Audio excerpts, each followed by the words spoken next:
I see. And you're quite certain your father has no knowledge of Ultima? I am. I have no difficulty believing a sinister force has come to exert an influence on Sanbreque. But be that as it may, it is yet to claim my father. For better or worse, his radiance speaks his own mind. Then the fiend works from the shadows. I confess, when first you told me of this fiend, I had my doubts, and more than a few at that. A beast that labors to plunge Valisthea into turmoil, all in pursuit of your brother. But that wound is proof enough that evil is afoot. Then I have your answer, Your Highness. You will join me in my fight. I cannot. Not yet. Your Highness, please. As you are aware, the Dhalmekian army is at our gates. They have lost their mother crystal, and with it all hope of a negotiated withdrawal. It is but a matter of time before they invade. If Bahamut is not here to meet them, my people will be slaughtered. Though not by Hugo Kupka, thanks to Ultima's machinations. I know the fate of your people weighs heavy on your conscience, but if we do not put an end to Ultima's plans, they shall face a far darker fate. The chaos he would wreak would sweep all of Valisthea into the abyss. The lives of every man, woman, and child in the Twins are at stake. I believe what you say, Phoenix. But I have duties of my own, and I must discharge them. Come what may.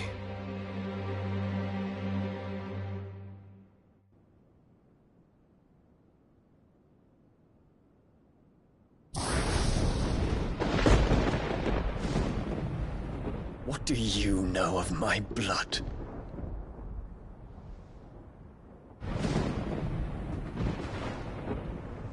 I know that it is wholly unworthy of the highest offices of state, which rightly belong to those of purer breeding.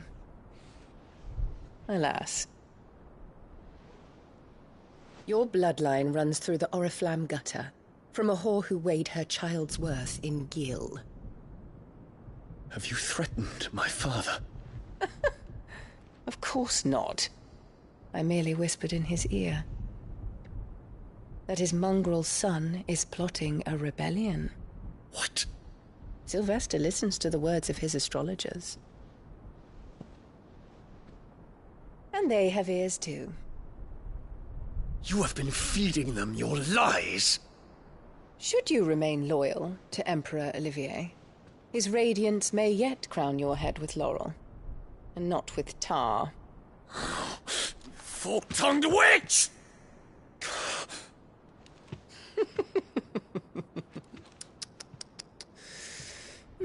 In consideration of your long years of service to the Empire, I shall forgive this uncharacteristic rudeness. Now hurry and make ready, Your Imperial Highness. Emperor Olivier expects much of you, Dion.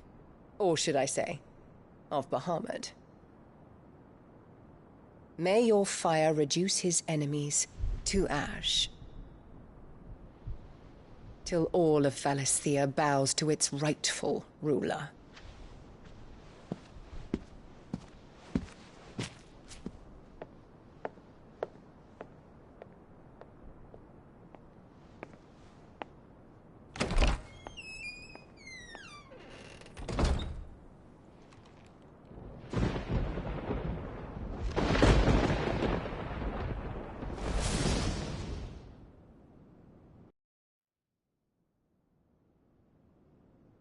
There is another darkness that has taken hold of Sanbreque.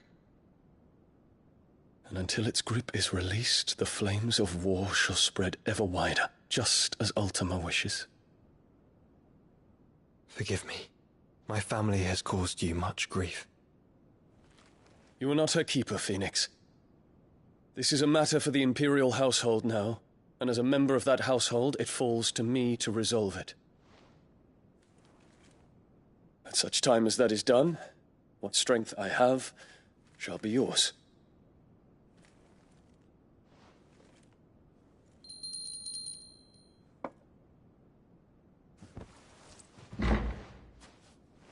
Thank you, Your Highness.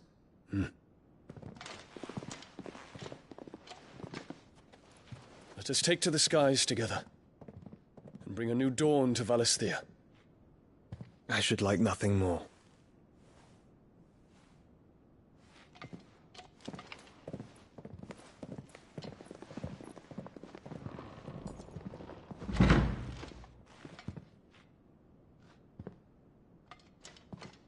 Terence,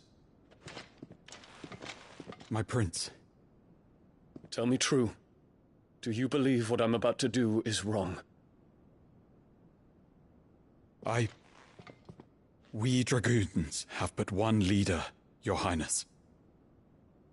And we shall follow him unto the very end.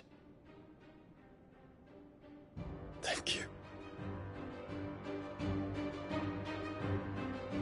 And this is my decree. For their crimes against the crown, the traitorous Annabella and her usurping son shall be put to death, and the Empire restored.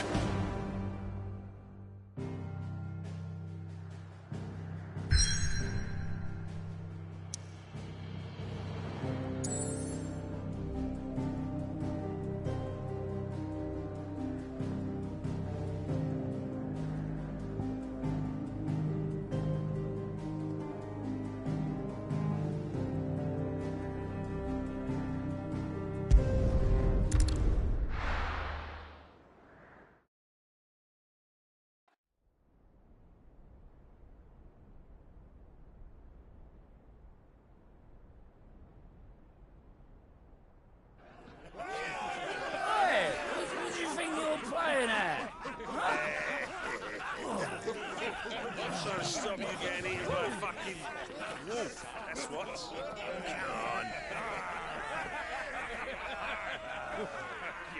One would never guess that these people stood on the brink of war. They're afraid. They turn to drink to forget their fears. Anything you want to forget?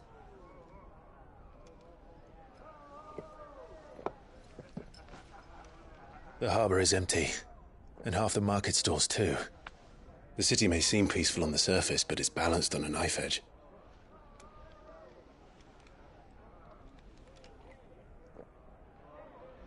Were we to give it a nudge, it might be just the distraction we need to reach the Mother Crystal. I thought you might say that. We should send for Gav. We'll need someone to keep the fires we start from going out. And we can busy ourselves scheming until he gets here. I'll send a Stolas then.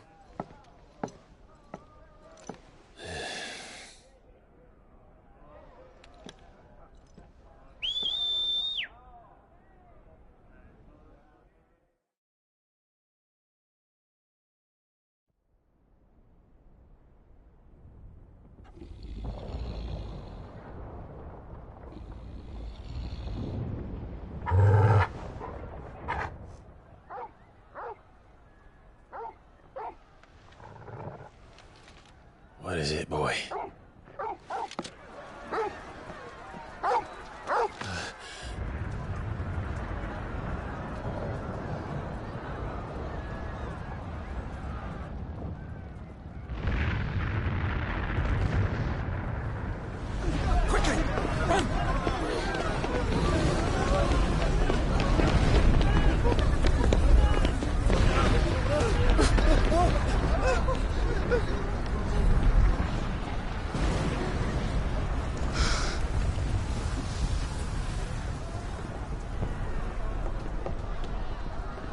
What's happening? I don't know. Torgal!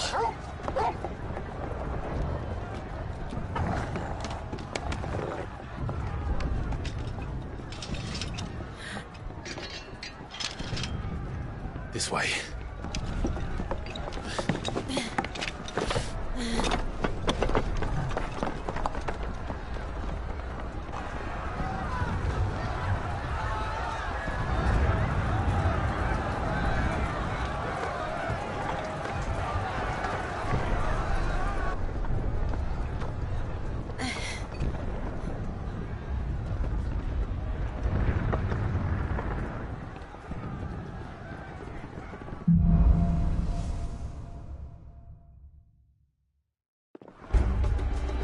city's on fire.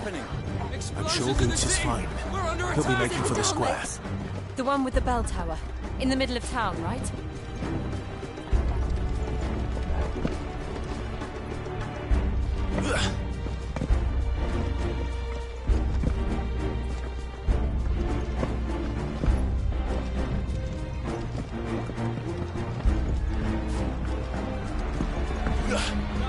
Watchman or sentry is to be slain on sight. But spare the citizenry. His Highness's orders were clear. Those were Imperial Dragoons.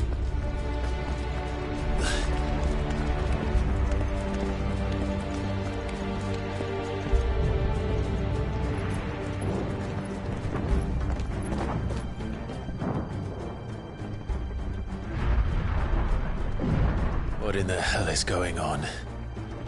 Let's go and see. Right.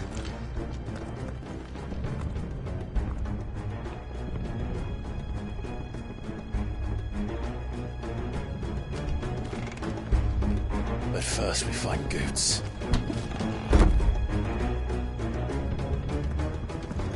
I just hope he's all right. You there! Identify yourself! We have to.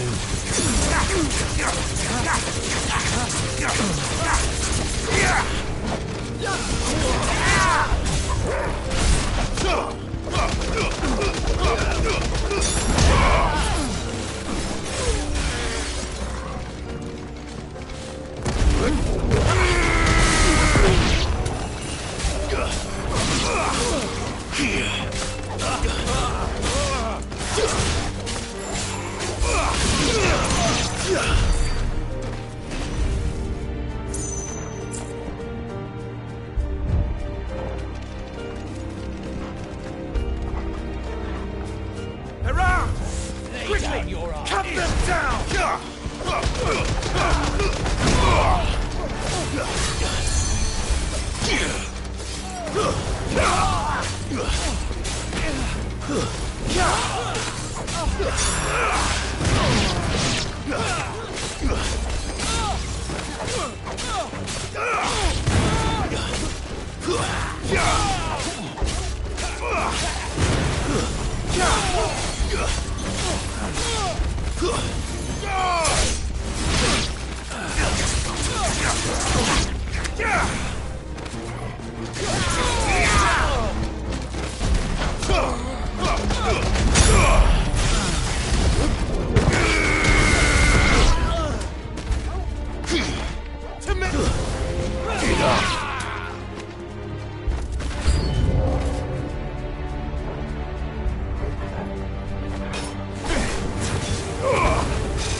doubt about it.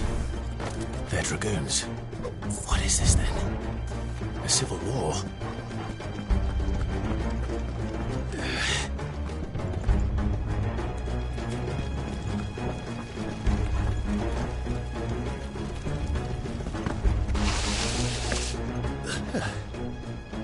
Never thought I'd be glad to fall into a sewer. Someone's brave.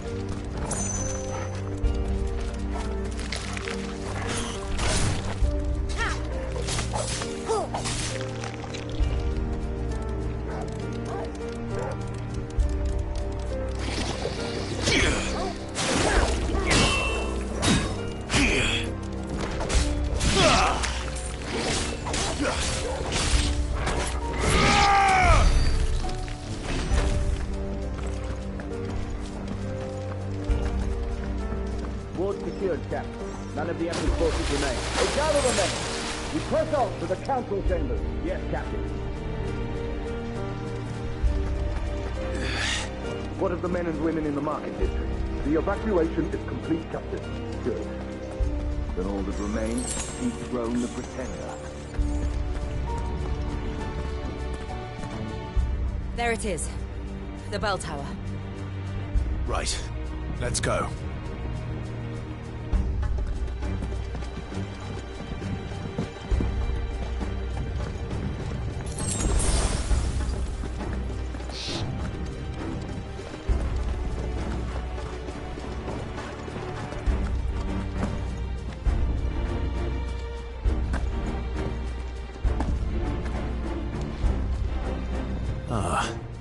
A goods lift.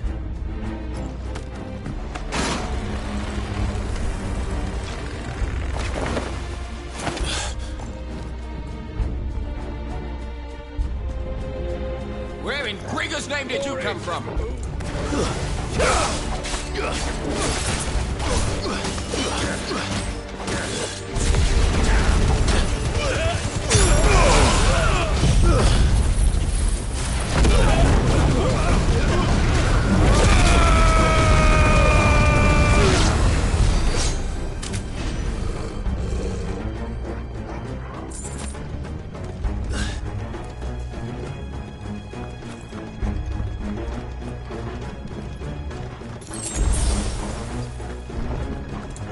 Intruders! Defend the gate!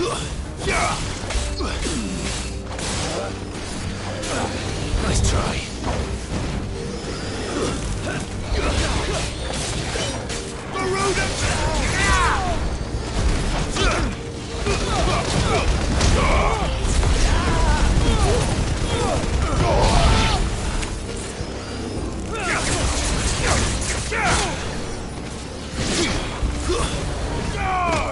It's over!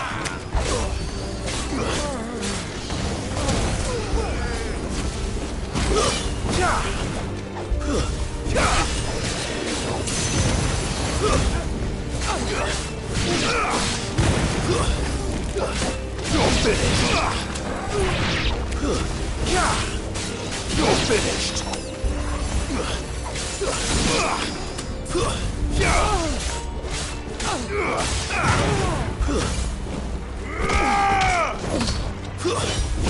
I'll not fall to the lightning.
This should help.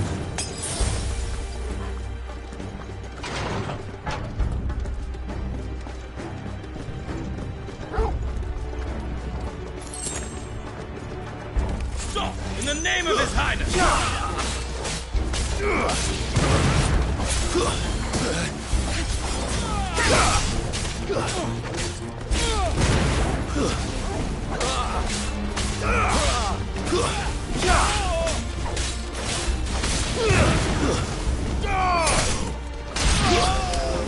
Until my final breath.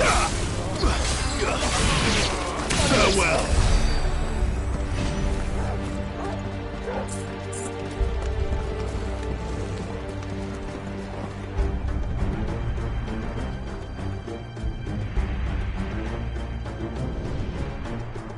Hold on, kids. We're coming.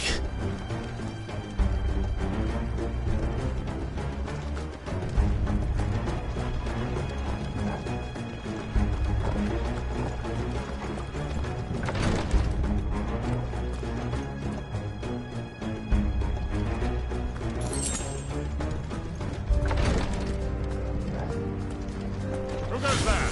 In the prince's name, none shall pass.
Guess we're all ready.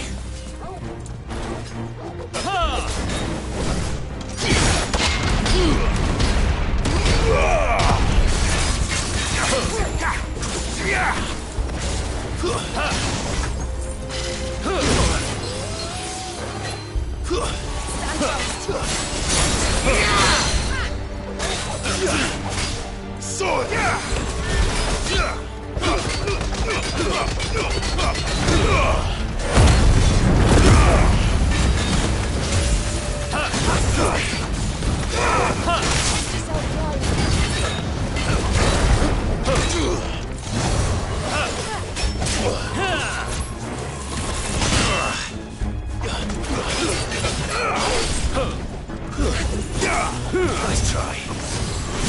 Finish the job.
Garuda!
Can you see him anywhere?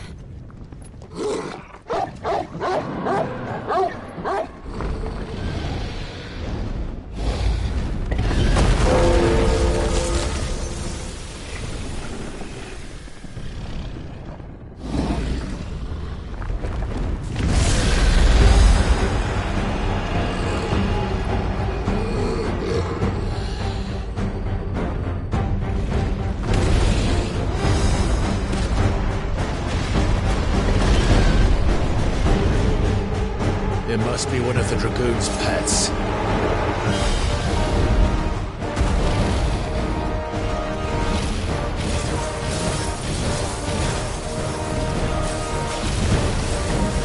Nice try.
think it has something in store for us.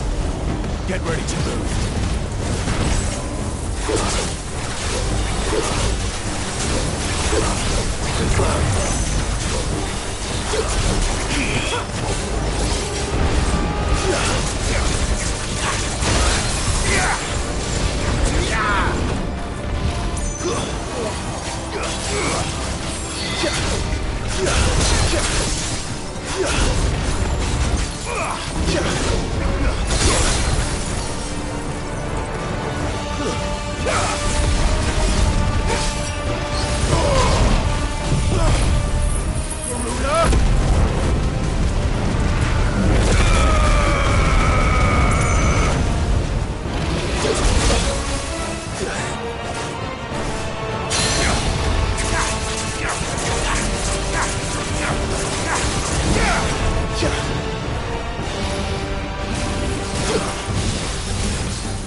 Just the one of you, eh?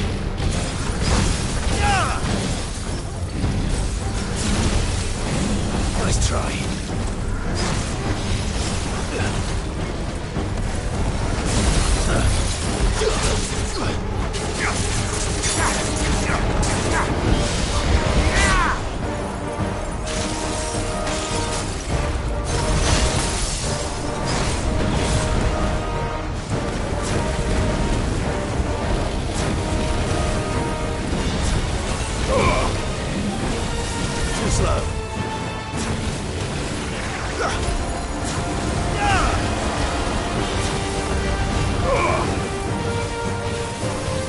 Nice try.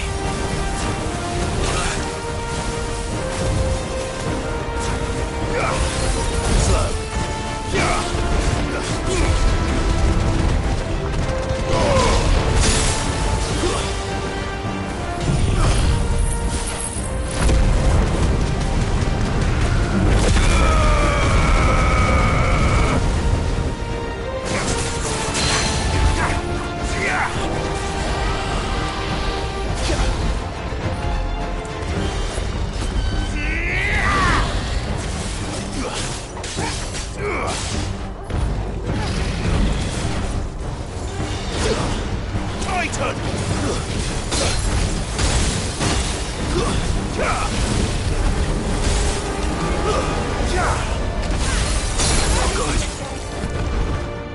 Help me, boy.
Over here, Clive!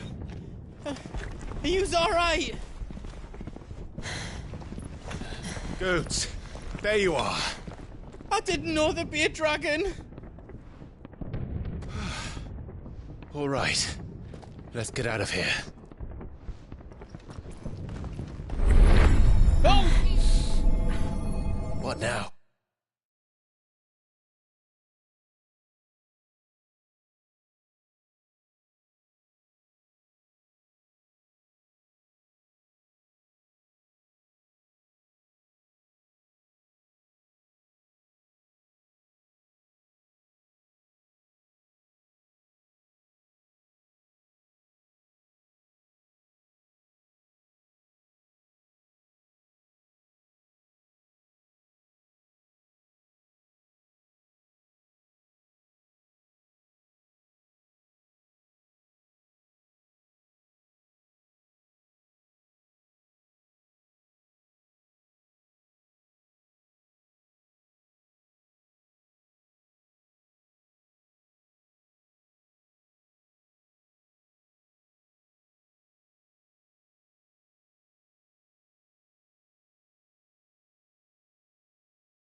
Is that Mother Crystal's heart?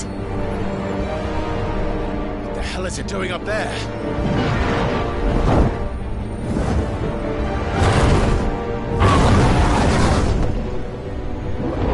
Bahamut.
Your Highness, don't do this!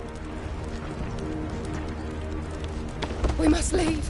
Now, Your Grace. I beg of you. This is not what he wanted. Something's happened. Forgive me, Yud, but I must put a stop to this. Your Grace!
So, what do we do now, then? We destroy the heart. But he might come back! As soon as the flames die down, the Imperials and the Dalmex will move in. This may be our only chance. And Bahamut has gone for now. You should get as far away as you can, Goots.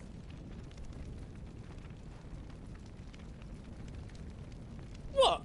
And leave you lot in the lurch? I can't do that. If you're staying, then so am I. I packed everything up before I made a run for it, so if there's out yous need, just ask. But I won't be giving it away for free. Nan'd never forgive us if I did. Thank you, Goots.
Drake's tail is right there, Clive. It's time to free Storm from the Crystal's curse.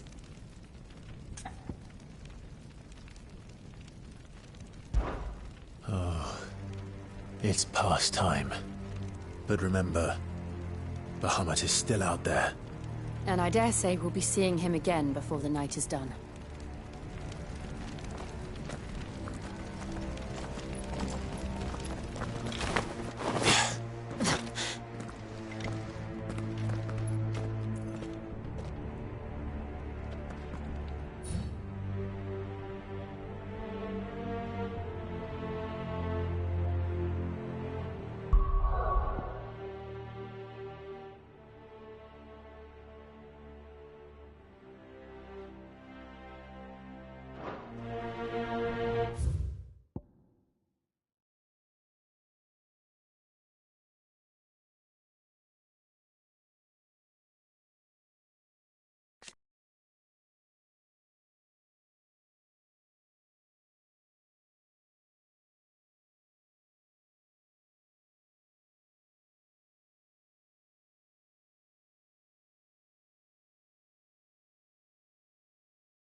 No more roads. We'll have to find our own path.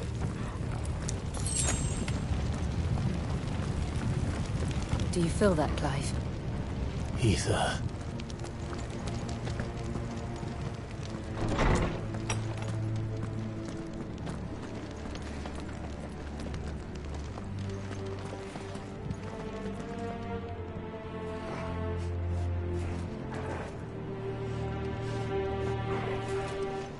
Just what we need. Another flood. It's already turned them. Then there's no reason to hold back.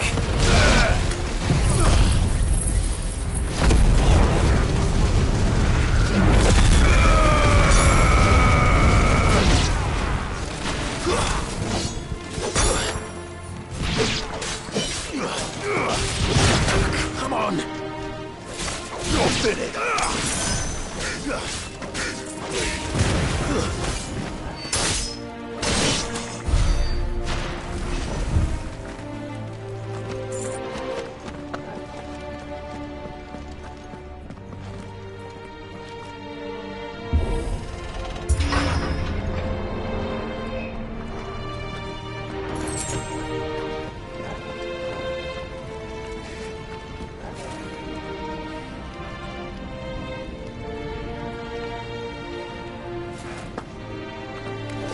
Time to fight.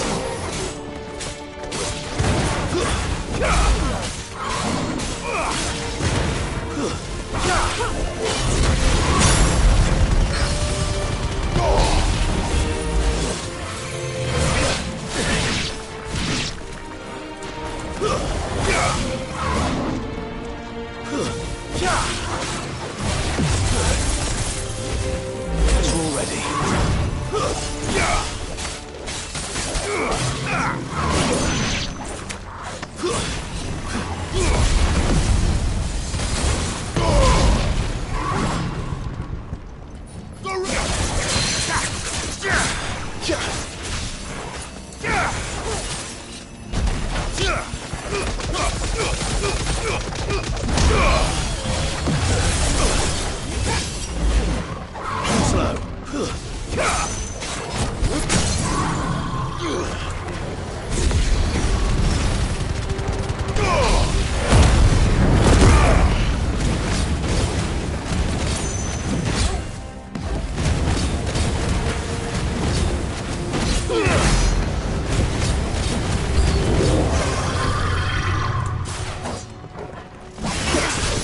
Nice try.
Well, don't just stand there gawping.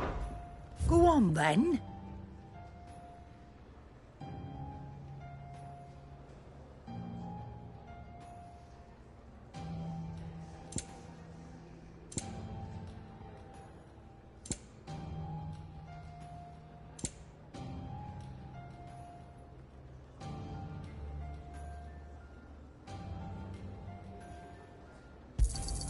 It'd better all be here.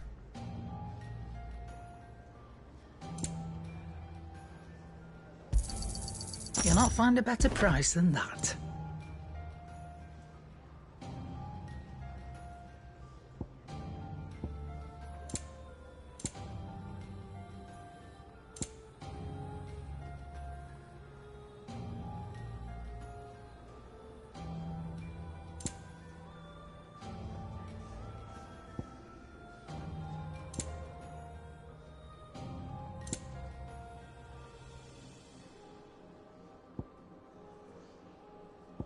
Finished, are you?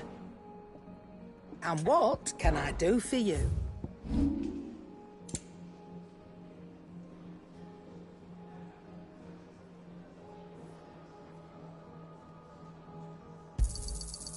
I reckon I can find a buyer.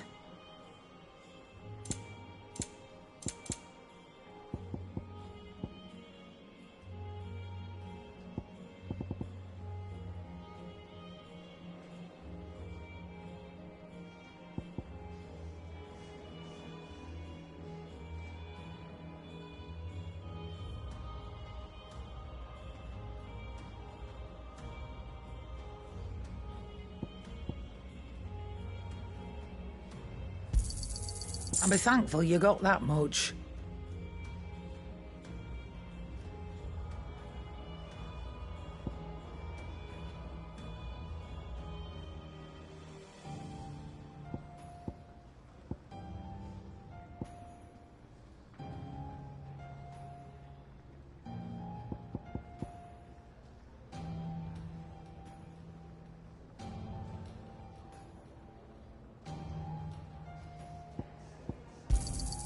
You got out else?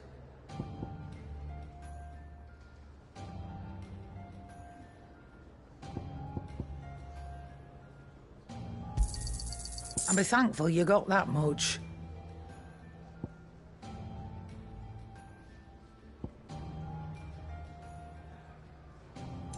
Finished, are you?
Back, are you? Not saying Fornian, do you?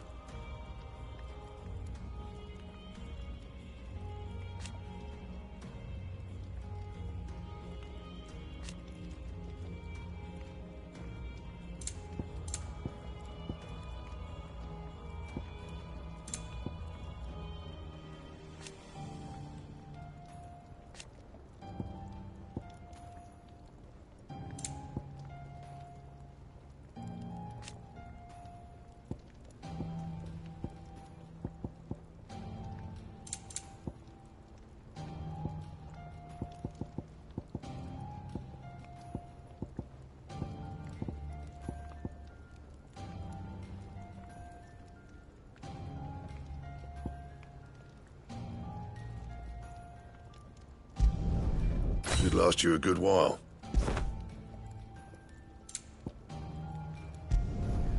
Not bad, if I do say so myself.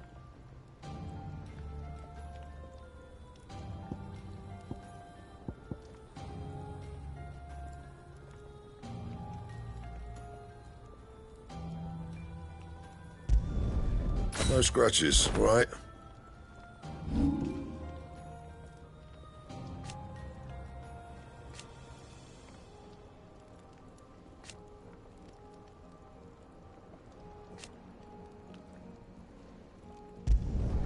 You can thank me later.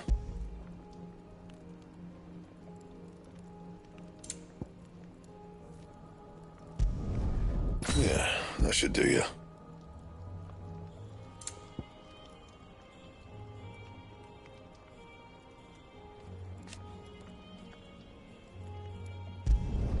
Not my best work, but it'll do. That it?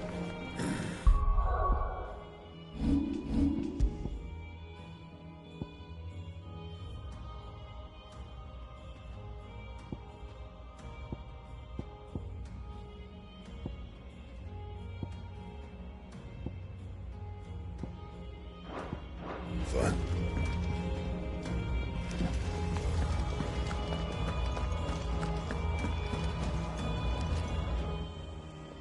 Is it business or pleasure?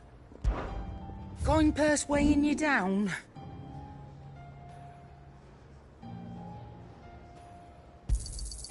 I'll be thankful you got that much.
Crack the crystal too?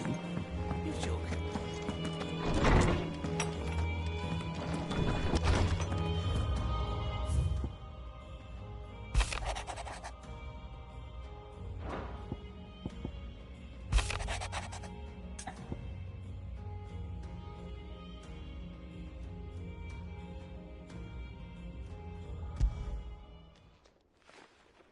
Hopefully it's nothing. But I should speak to Blackthorn just in case.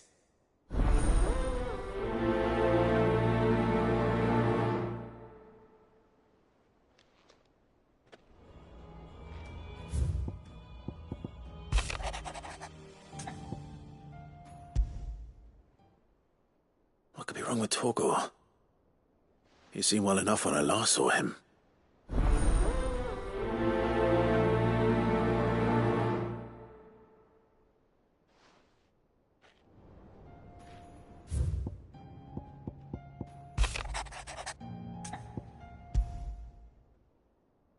Trouble with the ledgers. Shouldn't he be asking Otto for help?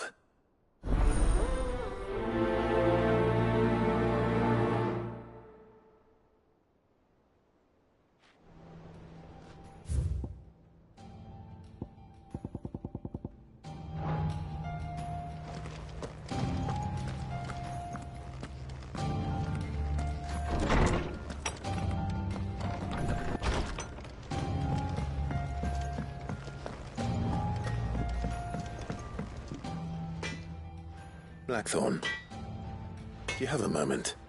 Not really, no. This won't take long. I just wanted to ask how you're getting on. August was worried about you, and you might still be doubting your craft, even after learning the trick of that cuirass. Is there something else weighing on your mind? Perhaps sharing your thoughts might help. That bastard's like a dog with a bone. Still, you've got a keen eye, I'll give him that. It's just, well, Karen showed me something. Something I've never seen before. And that was? A sword. An odd-looking thing with a single-edged blade. The metal itself wasn't anything to write home about, but fuck me, the edge on it. You could slice a man clean in two with a weapon like that, and he'd be halfway home before he even realised he'd been cut. So that's what's troubling you? No. Not troubling me exactly. More distracting. Can't stop thinking, how do you get an edge that sharp? It's driving me mad. And if you knew how to do it, we could arm the curse breakers with even better blades. That's about the size of it, yeah. I'll see what I can find out. Sharper swords are always welcome. And we can't have our master blacksmith being distracted. You're a soft touch, you know that. But I can't say I'm not grateful for it. Good luck, eh? Thank you. Let's see what Karen knows about this sword.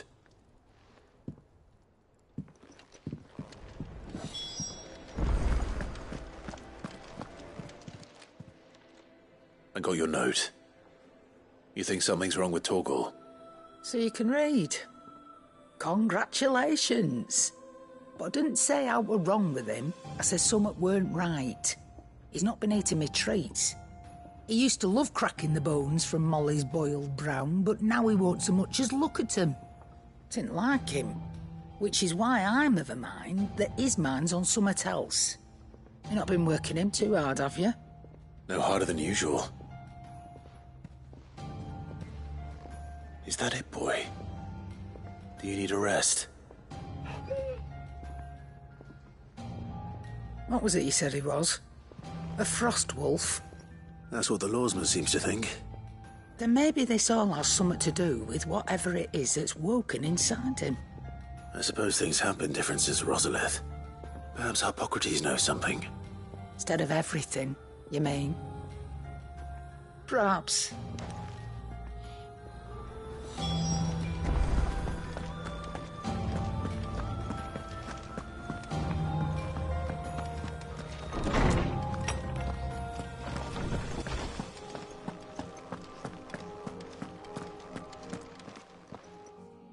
Lawsman, I need to ask you about Torgor. Something's not right with him. He isn't ill, is he? I don't think so. But according to Lady Karen, he seems to have lost his appetite, which is certainly a new development. She says he's hardly been touching his bones of late, and she believes it may have something to do with what happened at Rosalith Castle. I rather think she might be right, though not about his appetite. All canids are instinctively inclined to crack open bones for the rich marrow that resides within, and I see no reason why a frost wolf should be any different. Accordingly, I suspect it is not a lack of appetite that afflicts Torgor, but a surfeit of it. If we assume that his newfound magics require additional nourishment to sustain, it may well be that the bones Lady Karen is accustomed to providing are no longer sufficient. Frost wolves, after all, habitually prey upon far larger animals, whose bones may yield altogether different nutrients. As to where one might find a suitable substitute, some antelopes that graze the meadows of eastern Rosaria have been known to grow to a size more than double that of their lesser cousins.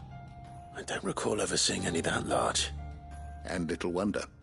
The oldest and largest such creatures rarely leave the safety of the highlands for fear of predators. The last elder antelope sighting I recall hearing about took place near Cressida, and that was long before the village was abandoned. Even so, it seems like a good place to start. Good hunting, Clive.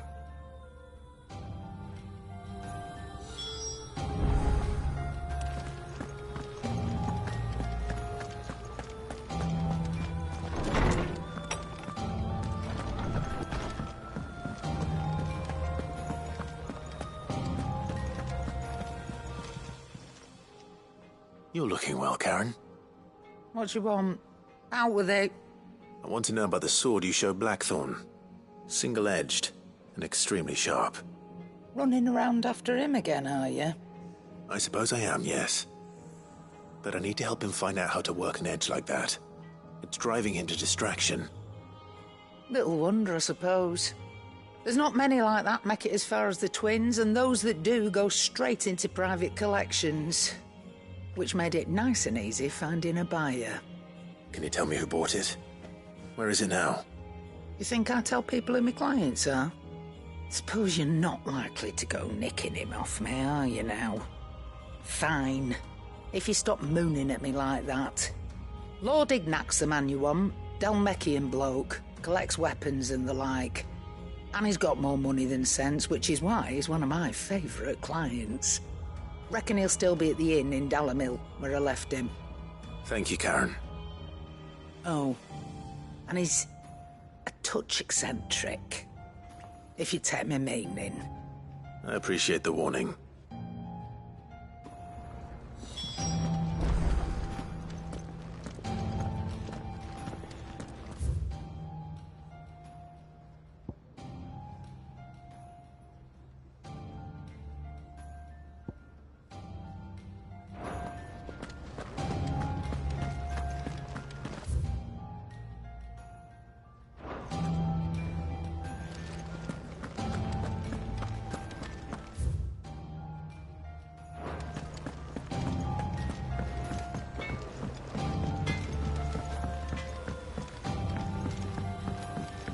I went up to give some greens to the chocobo.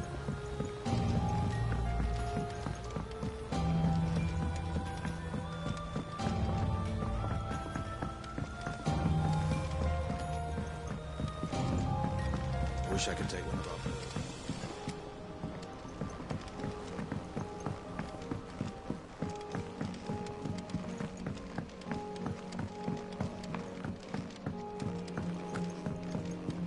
Well, that's it then.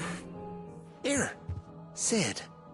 Reckon you might be just the man to help me out of a bit of bother, if you've a mind to. Let's hear it. Well, it's about this alembic the chief's got me making. Lovely bit of kit it is. Bunging a solution you want splitting, and it will separate it out, just like that. Problem is, it won't always get rid of all the impurities. And with some of the stuff we need it for, that ain't good enough. Which is why I've been looking for something to filter the liquid we'll be cooking off. And that's where I was hoping you could help me out. I imagine Ty could get some use out of this alembic too. Distilling medicines and the like. All right. Why not? Proper job! So what exactly do you need for this filter? Nothing but bomb ash'll do, says the chief. Gave me a sample she'd obtained from the university stores. Couldn't believe my eyes. You pour the blackest blight water through it, and it comes out clear as a mountain stream. So, I did a bit of reading about where I might be able to get hold of some. And do you know what I found out? It's only the blimmin' bones of a bomb king. They leave them behind when they die, see? I take it that's where I come in. If you wouldn't mind. I saw a billet on the hunt board for one just the other day. Would have gone myself, but, well, fighting dirty great balls of flame ain't exactly my forte. You, on the other hand... All right. I'll see what I can do. Thank you kindly. And good hunting, eh?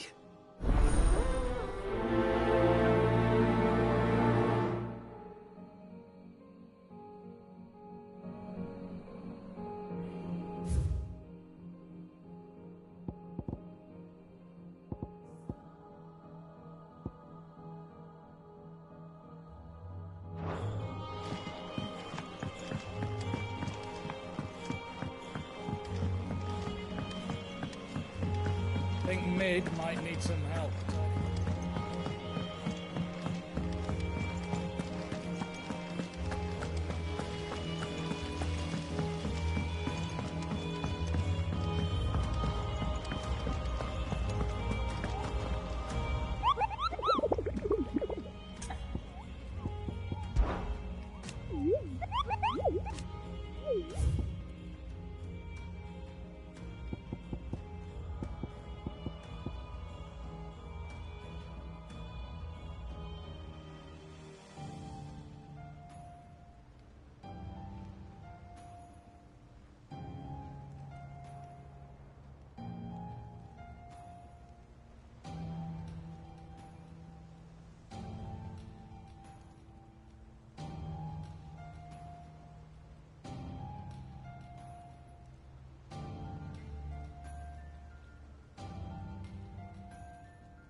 Did you get my letter?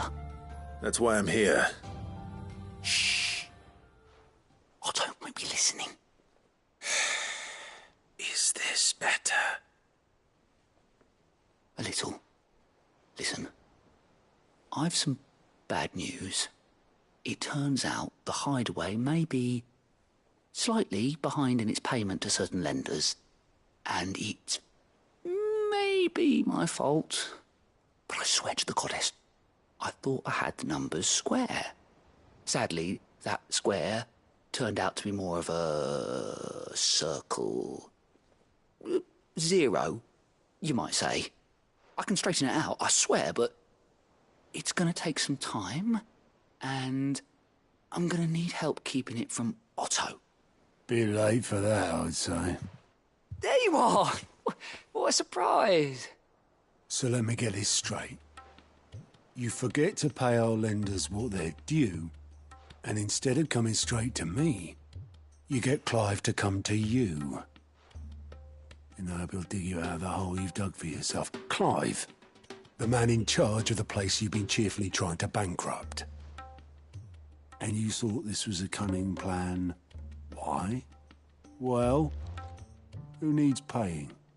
Oh, just Martha. And the dame. And, well, Lady Karen. But only 500 talents. We owe 3 of our most trusted friends 5 million gil. Each. 5 million each. They lent us the bulk of the money we used to rebuild the hideaway, you see, and, well, I must have made some sort of oversight. Those ledgers were my responsibility, and it was my decision to entrust them to you. This is my fault. Do we have that much to hand? I can always ask my uncle. No, we don't. And no, you won't. We've lightened Lord Rosfield's purse enough. After the King's ransom we had off him, he deserves better than to see our begging bowl. Besides, we'll need to learn to stand on our own if we're going to make this work. All right. But that doesn't mean you have to shoulder the burden yourself. Is there anything I can do to help? There might be. How'd you fancy taking these to Martha and the dame? Rocks. Rocks, he says. Worth 1,000 talents apiece, these are. A little something Sid and I set aside for when times got lean. And I reckon 15 million in overdue debt probably qualifies. I just hope our associates' eyes are a bit more discerning than yours. I'm sure they will be. Should be me making the rounds, really. But you know how it is with this place. Orders to bark, arses to wipe and all that. I know. Which is why I don't mind going in your place. Go. Do you know why I only gave Master Clive here 2 star rubies?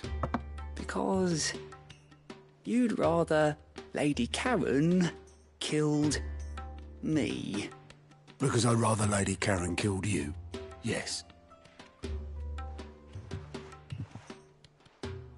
Well, I suppose this is goodbye then.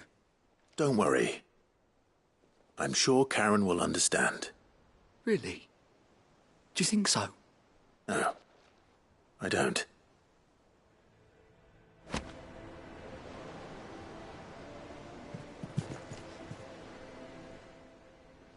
How may I help you today, Clive?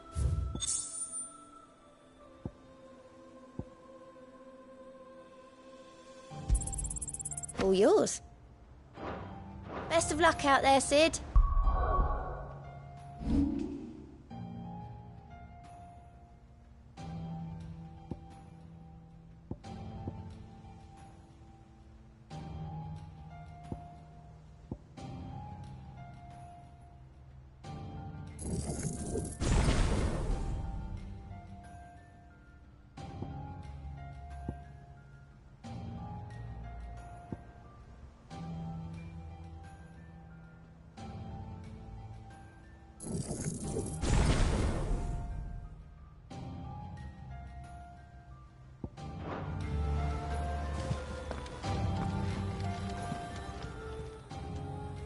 Fancy a look at the list, do you?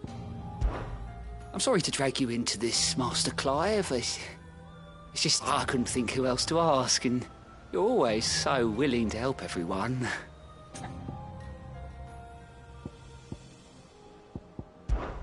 Don't be a stranger, eh?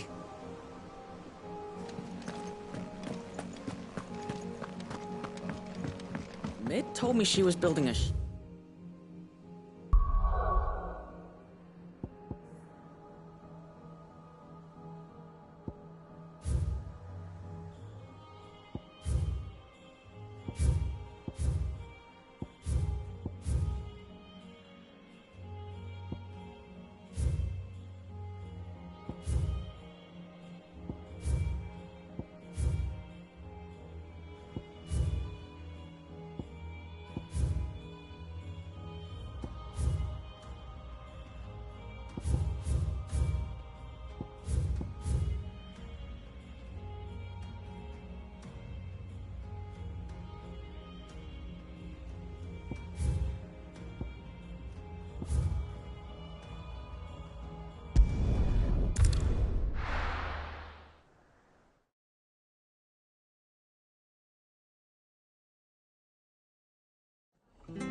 Clive, we weren't expecting you. I wasn't expecting to be here, but it seems we still owe you a considerable amount of coin for your help with our rebuilding efforts. And though I doubt it's what you were expecting, we were hoping you'd take this as payment.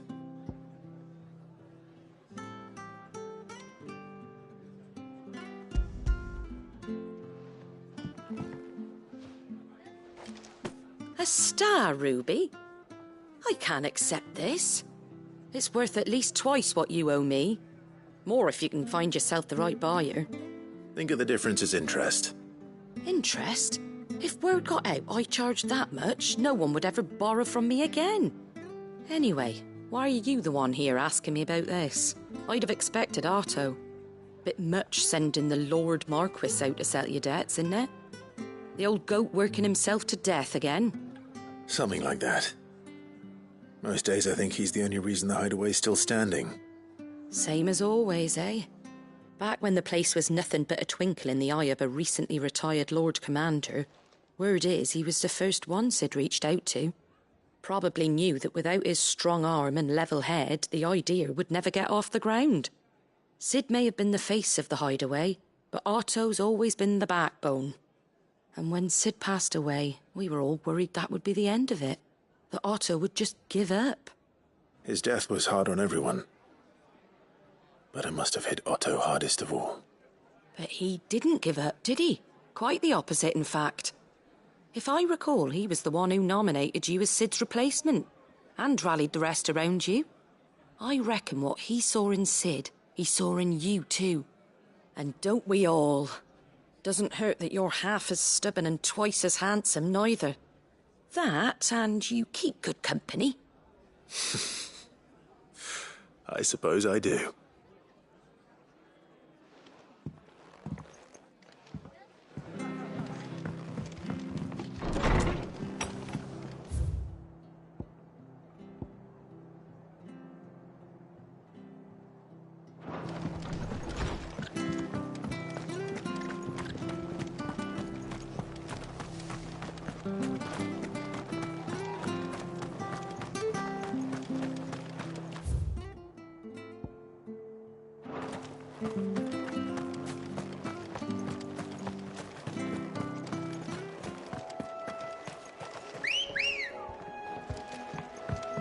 Ready, go? Faster!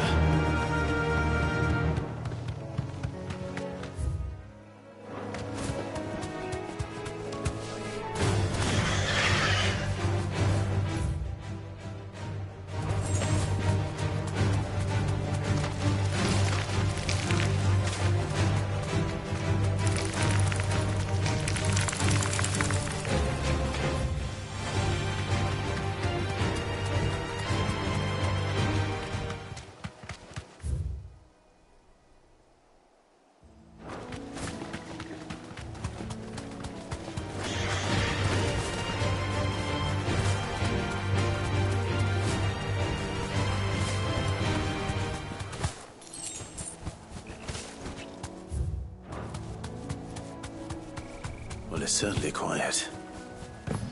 If I were a giant antelope, it would seem like just the place.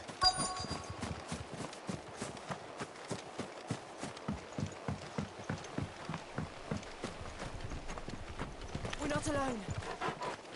I doubt we'll find one bigger than that. You hungry, Torgal?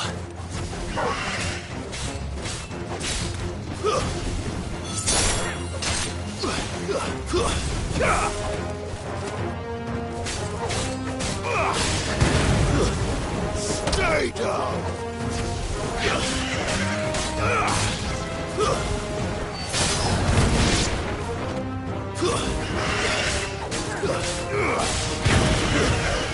Stay down!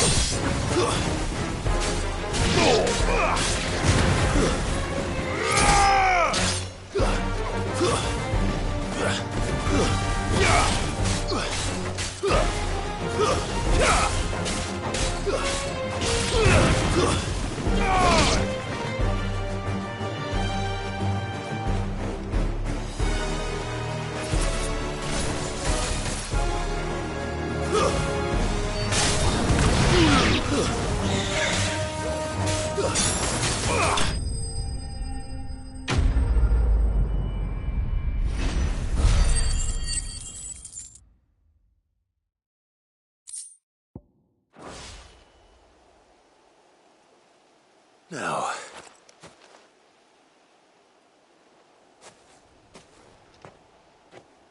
will it be enough, I wonder?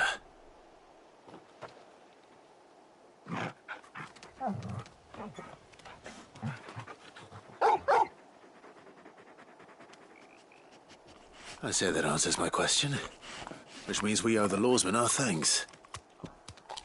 You're just a big puppy, aren't you? A very big puppy.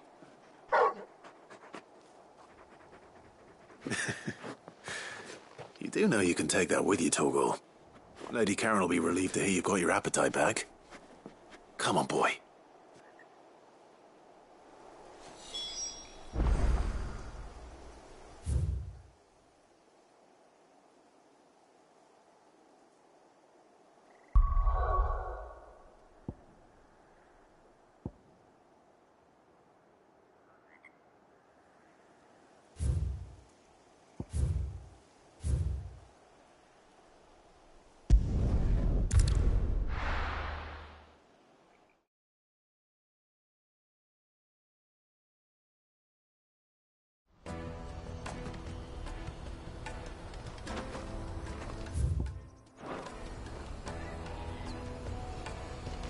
Let me carry your goods. I'm cheap.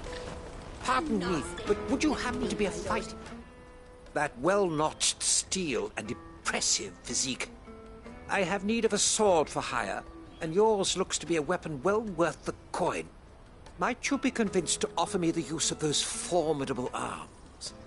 How exactly do you intend to use them? Well, being something of a scholar of Zemeckis history, I wish to investigate the ruins near the city. And I require a rugged companion, lest I find myself waylaid by ne'er-do-wells or the beasts said to roam the area. Should you accept, you will not only earn yourself material wealth, but partake of the true treasure that awaits us there. The rich and storied history of Zemeckis. Well, were you ever party to a finer proposition? My arms are yours. Wonderful! Then come. We must away. But where are we going? Along the old Zemeckis Road, and from there, onward to discovery. Quickly! There is not a moment to lose. Wait. Good luck with your ne'er-do-wells.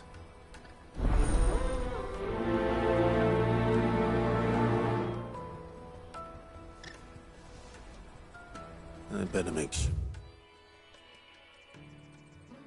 he doesn't get himself killed.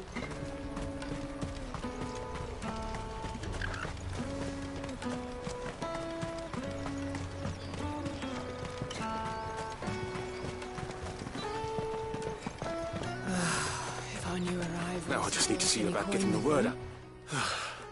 I want to know right away. Bad news. Good, actually. Something worth celebrating for a change. Only trouble is, the serving girl's still new to the job, so I can't leave her while I go and invite those I'd like to celebrate with. What exactly are you celebrating, if you don't mind me asking? I've come by a particularly fine bottle of red. A Gotan 66, no less. Gotan Rouge is the only good thing to have ever come out of the Empire, and most wouldn't part with a 66 if you held a knife to their throats. So I've heard. Oh, so you know of it then? Clearly you're a gentleman of taste. A gentleman who might sympathize with my predicament, perhaps? Would you pass the good news to a few friends of mine? I'll give you a little something for your time, of course. Sounds simple enough. So you'll do it? Marvelous. Thank you. You won't need to go far. All three of them should be right here in the market. There's Aldrich the porter, Milan the but three of the finest fellows in Bocklad, if you ask me. Tell them to come to the tavern when they've finished for the day. Stop by again when you let them know, and I'll give you your little something. I'll be right back.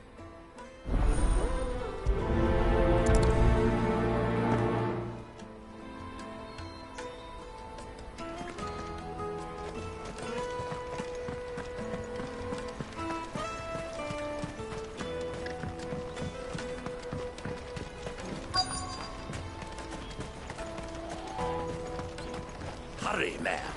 I must... I've been asked to find Aldrich, the porter. I don't suppose that's you, is it? That's me right enough. You need something delivered? The innkeeper sent me. He said there's a cup of Gotan 66 with your name on it when you're done for the day. A 66? Look at me. If he's just got hold of it now, it must have been in the crates he had me carry down from Sambrek. From the Empire to Bocklad. You must be a braver man than most. That's a treacherous route to the best of times. Such is the porter's lot. There's not a patch of storm these feet haven't traipsed across. It's Oriflamme one day, then off to Canva the next. The farther you're willing to go, the fatter the purse. Which is why there's no shortage of competition for some of the longer routes. I'd say I've done enough for today to earn myself a cup of something tasty. Thanks for letting me know.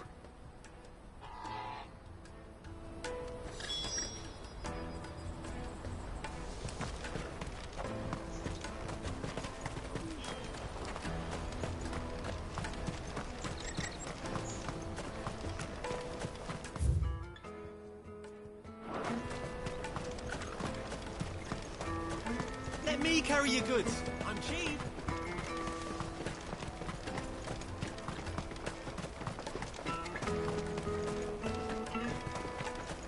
Come on, come on! Juicy pears! Slake your thirst without... Eloise told me the good news. Thanks for clearing that up for us.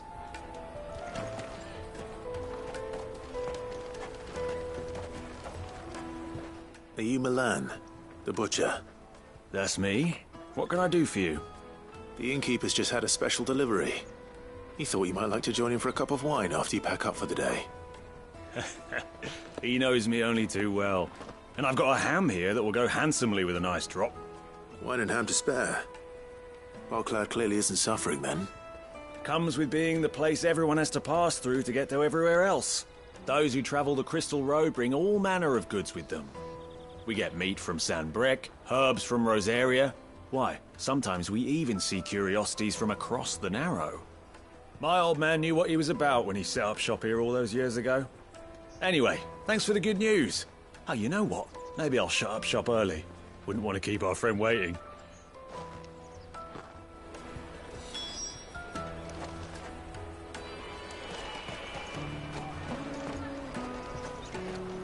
You won't find anything of this quality in Twinside.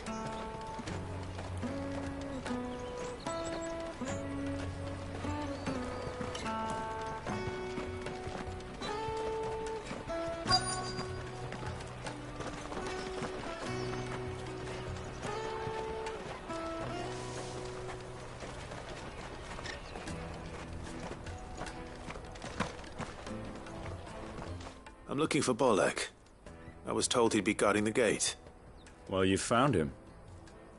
You're not here to enlist, I take it? The innkeeper sent me. He's just taken delivery of a rare vintage, a Gotan 66. He thought you might like a cup. I've never said no to a goat hand. I'm not about to start now. Thanks for letting me know. You must be a busy man. The market would be flooded with refugees if we weren't here to stem the flow.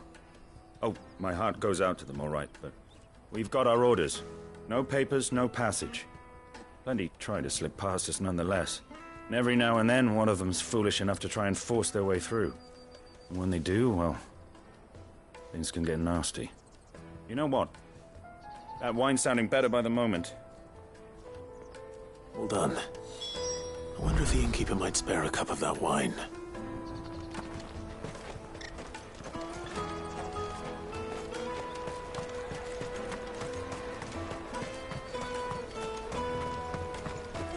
I'll take the large one. Juicy pears! Slake your thirst. Jug of snake spit for the road? Come on, come on!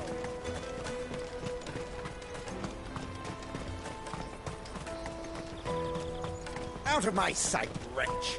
I know you...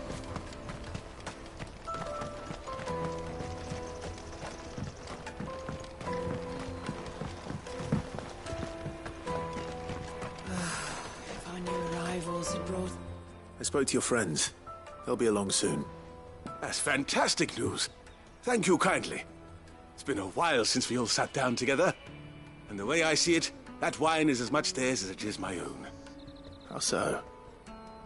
Well, I wouldn't be serving anything but slops without Aldrich to go and fetch the good stuff for me. And then there's Milan, who always sends customers my way. And Bolek, an even-handed keeper of the peace, if ever there was one. Those three are the backbone of Bogcloud. Lose any one of them, and the market would soon fall apart. And without the market, I wouldn't have a single customer. I'd say that's worth a bottle of 66, wouldn't you? And more besides. Everyone needs a shoulder to lean on, be they world-weary innkeepers or brooding swordsmen. Right, I'd better prepare for my guest's arrival. I hear you had me carrying a bottle of Gotan 66. If I'd have known, I would have sold the thing and lived like a lord. I'll settle for a cup, though, if you're in a sharing mood.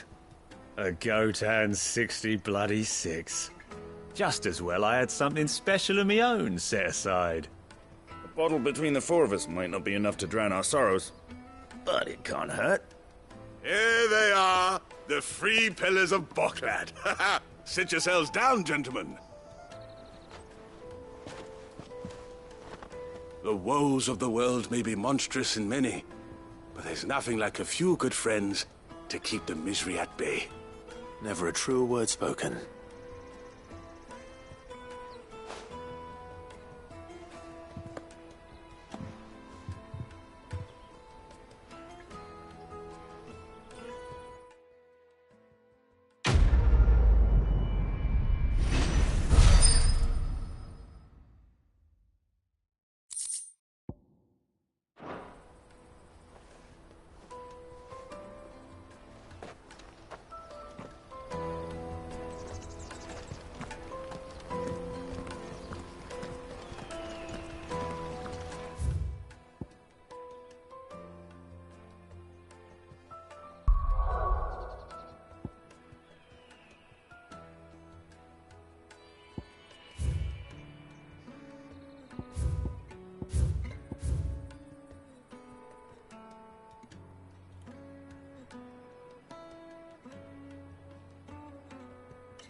Thanks, girl.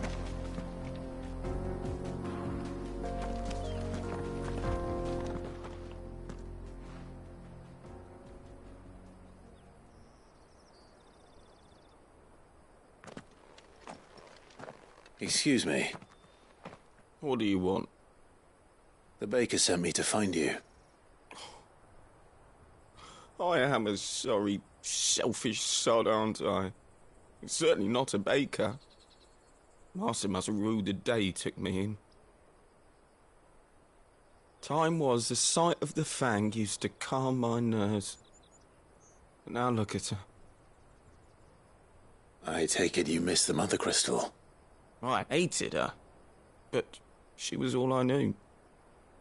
Worked her mines for years. And when she shattered, part of me shattered with her. I had to trade my pickaxe for a rolling pin. But I'm no good at baking. Every loaf I touch collapses. My bread's as hollow as I am. She was the only thing that could fill the hole inside me. Oh, I loved her, damn it. But now she's gone. She's never coming back. What am I supposed to do? I ask her. How does a shell of a man learn to live again?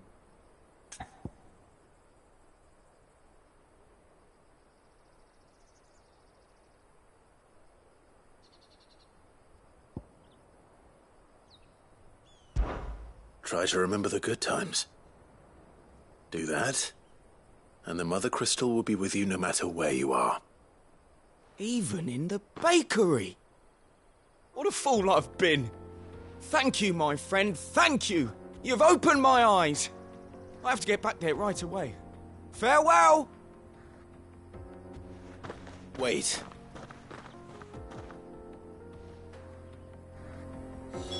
Suppose you won't be needing an escort then.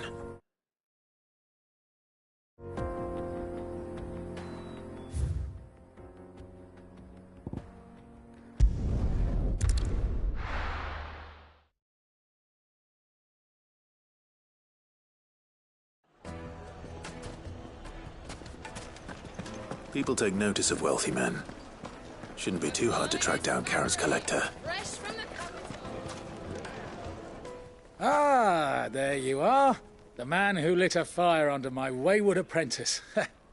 Though I worry you might have stoked the flames a little too high. He damn near ran me down trying to get to my oven. Master, it's ready. Behold the Drake's Balm. A truly unique creation. I dare say it is. Just look at it. A perfect likeness of the Fang herself. Her steepled peaks, her fulsome spurs, her inviting hollow. True, my loaves collapse more often than not, but what's the Fang without her crater? Why, no Fang at all. And look, inside. She's filled to bursting with a bounty of beautiful crystals. Salt crystals! Master, I have found my purpose. I must use my work here to preserve the memory of the Fang. Well, if it tastes half as unique as it looks, I'd certainly say you're onto something.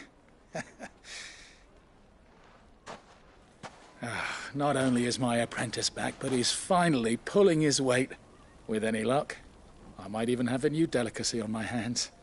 I don't know how you did it, but you have my thanks.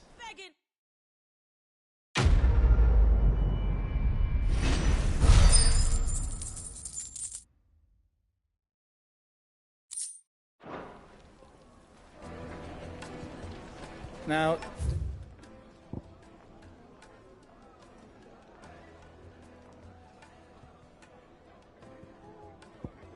San, I know you're keen, but do you have to use the good salt? Leave some. My carpets have pride of place. The St. Drake's Fang is gone. The whole Mother Crystal gone. What are we gonna do? Calm yourself.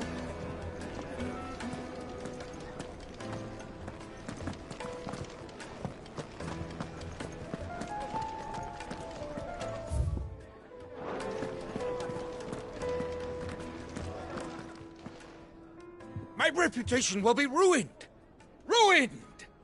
Calm yourself, Lord Ignac, I beg of you, before you do yourself a mischief. Pardon the intrusion, but... Out! Get out! I paid for these rooms so I wouldn't be disturbed. Leave me be! Please, allow me to apologize. His lordship is going through a difficult time, and he's never been fond of guests arriving unannounced. Radim! Get rid of the filthy oaf this instant! Very good, Lord Ignac. Would you mind stepping outside for a moment?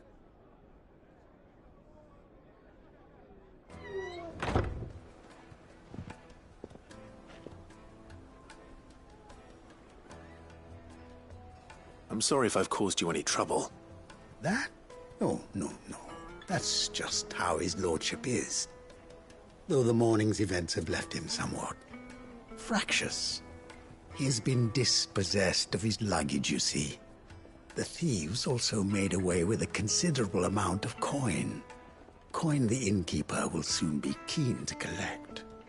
I don't suppose a certain blade was among the stolen items. A single-edged sword. It was purchased from a merchant friend of mine. Ah, you know Lady Karen. Yes, I'm afraid it was. Then I'll retrieve Lord Ignac's luggage. But I have one condition. You have but to state it. You are welcome to anything that is within my power to grant. I want an audience with Lord Ignac. A few minutes should be enough. Then I'll be on my way.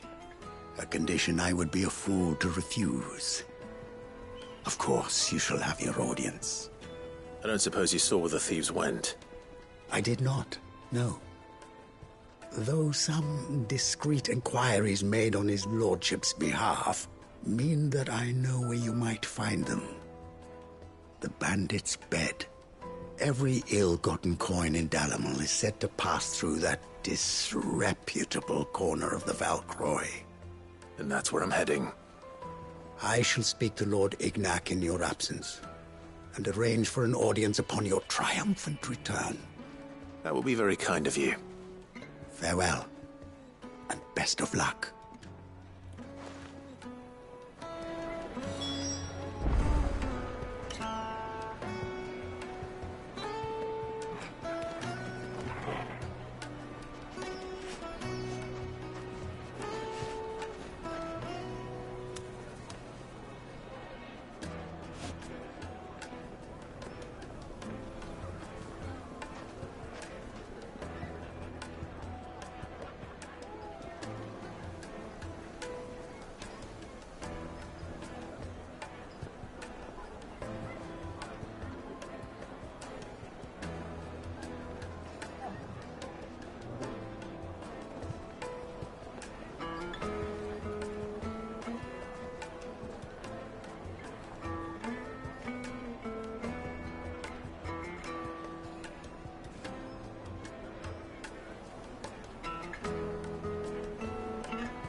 got company! Come on, lads, let's tear the bastard's head off! Too slow.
This must be Ignac's luggage.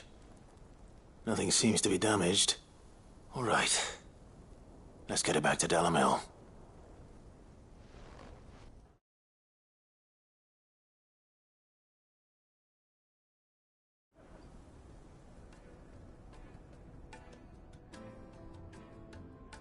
I hear I have you to thank for the return of my effects. What shall I call you, my good man? Wyvern. Glad to make your acquaintance. A formidable name indeed. Well, Wyvern, I appear to be in your debt. Redeem here tells me you wished for an audience. Is that all?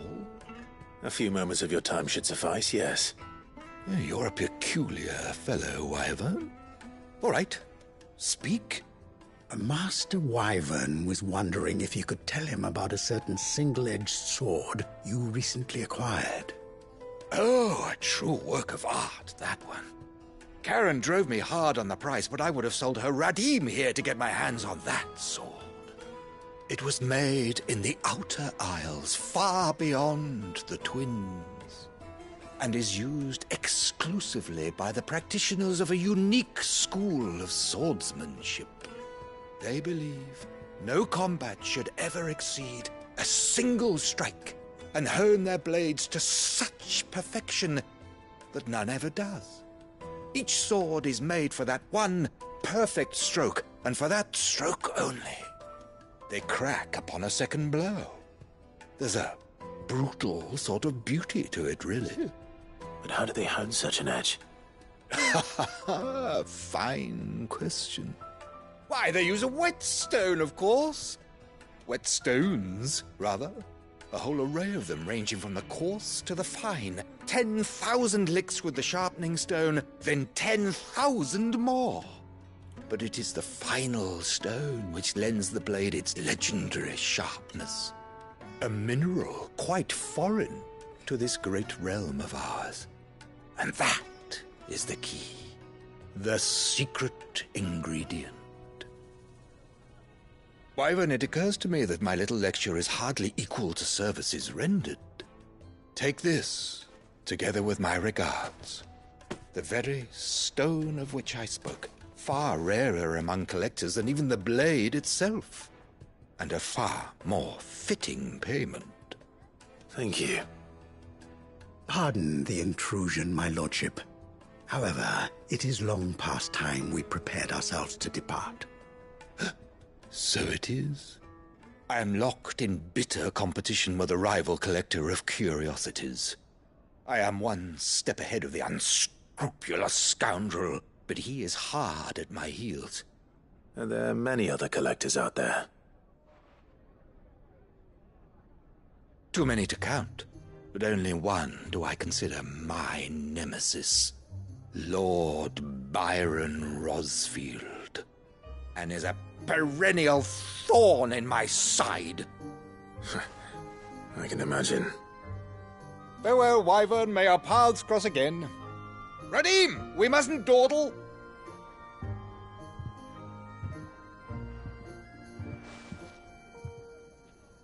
I think his lordship is rather taken with you, Master Wyvern. Thank you again for your assistance. Coming, my lordship. I'll be right there.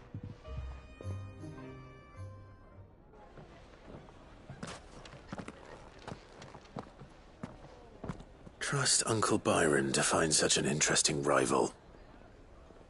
Now, let's see what Blackthorn makes of this whetstone, shall we?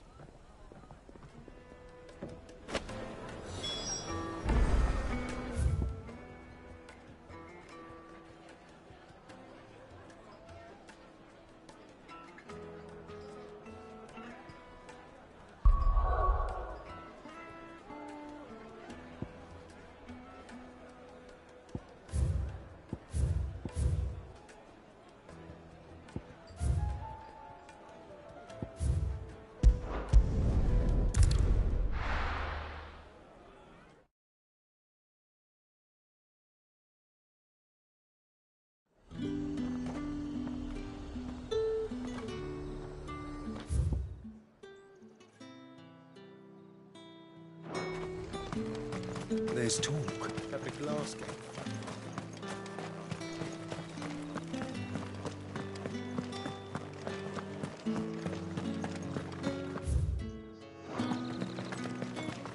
Did you hear?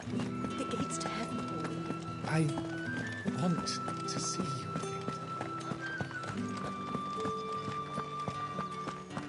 What am I going to do without sweet water and oil of talc? Milady, I come bearing gifts. Gifts? Whatever is the occasion.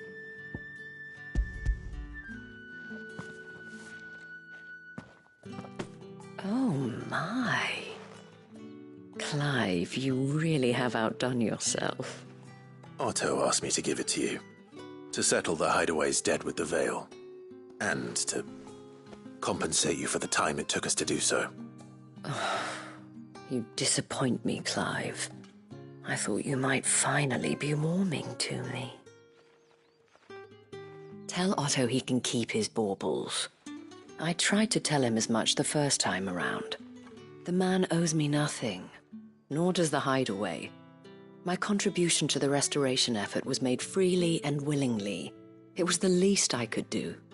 You once told me Sid did you a kindness. I'd like to do the same. Please, accept it. For my sake. And for Otto's. For all of us. For all you've done. It is rather fetching, isn't it? Very well. Otto is lucky to have you, Clive. I doubt anything could ever replace his son. But you and the others at the Hideaway are the closest thing he has to family. Otto had a son.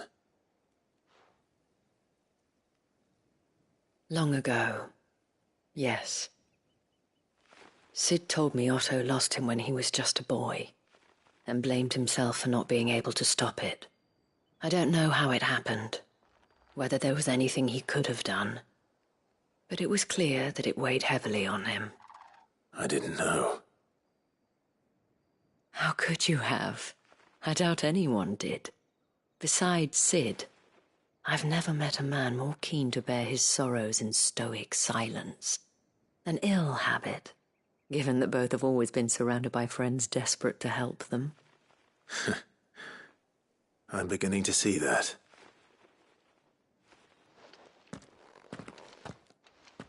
Go will want to know the stones were delivered. If he still would.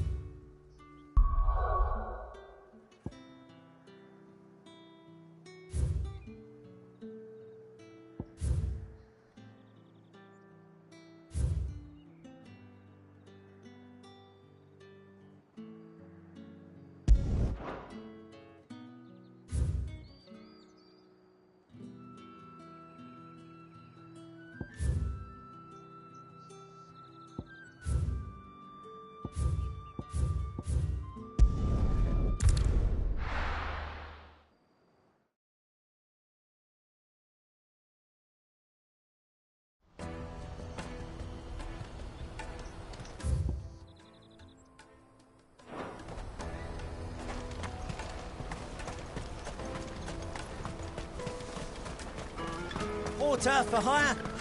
Best service. What's that now?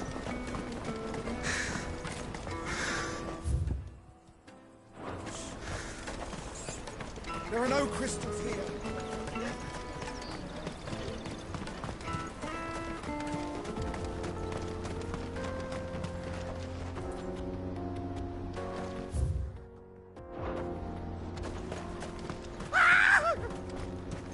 Why am I not surprised? You'll hand over your coin if you know what's good for you.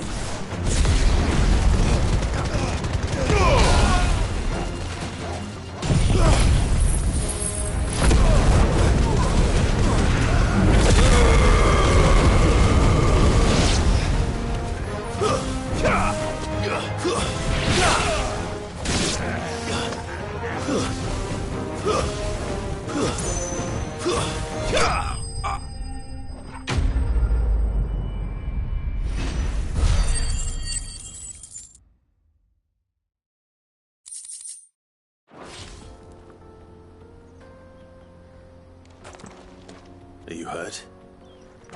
Happily not, good sir. Thanks to your timely intervention. More importantly, we have arrived. Now, feast your eyes upon the marvel before us. Ruins, a relic of the fallen civilization. A sight so common that man is oft blinded to its wonder. Colossal vessels, dashed from the very heavens. Airships, we call them, with very little thought to what wonders such a word might describe. Oblige me if you would. Does anything strike you as peculiar about this particular specimen? Though we ourselves find fallen ruins to be nigh indestructible, whatever gouged the final sin from the rock cleaved clean through the structure you see before you. A tantalizing mystery, no doubt, but merely one of countless enigmas in which Zemeckis history is steeped. Come, good sir. Our expedition continues, and we still have much to learn.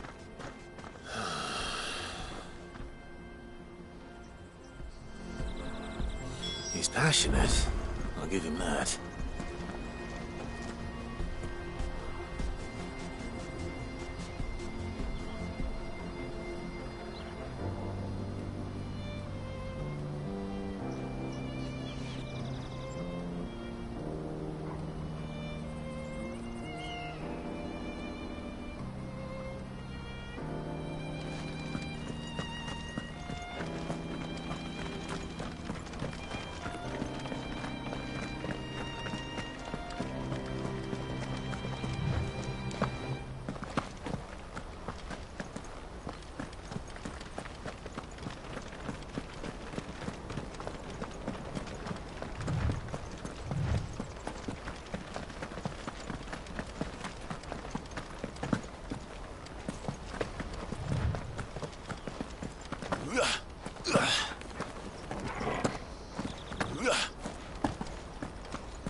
Ready, go?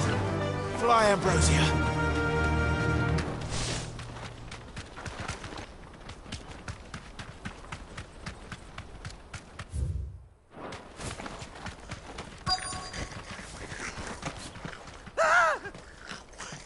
Not again.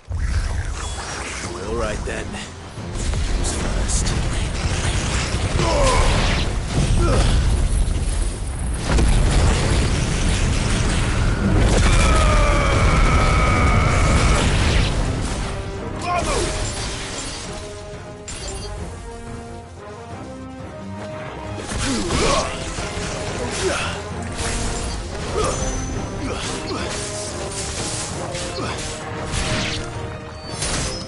It's over!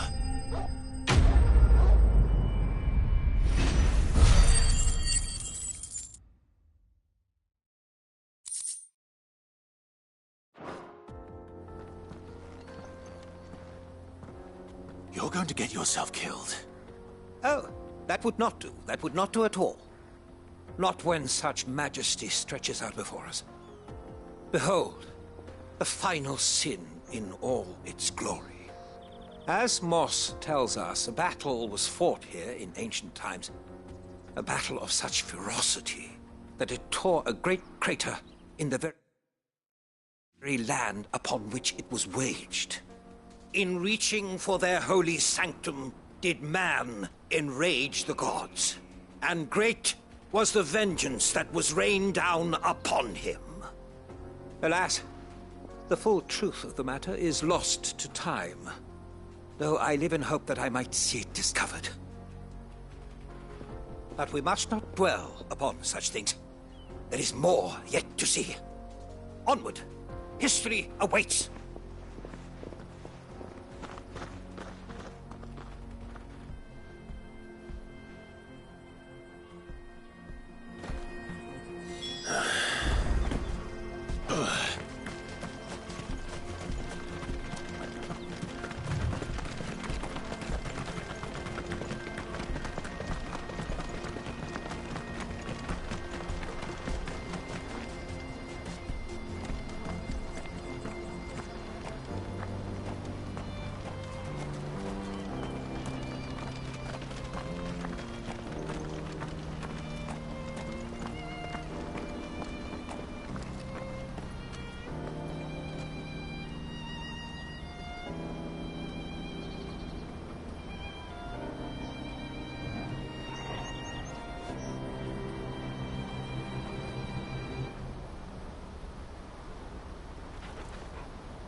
He's really got himself into trouble this time.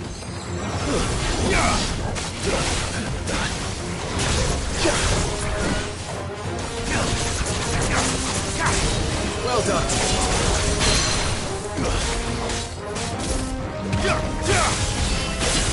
Good. Come on. Two already.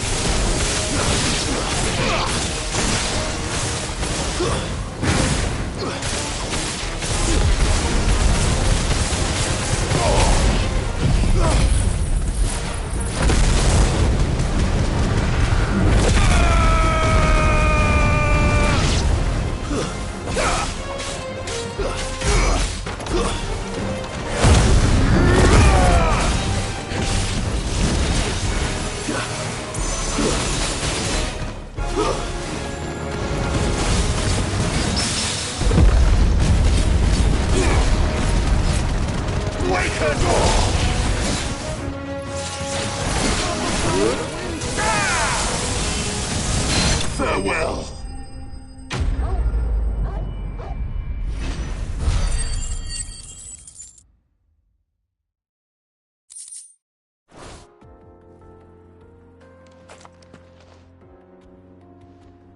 Still in one piece.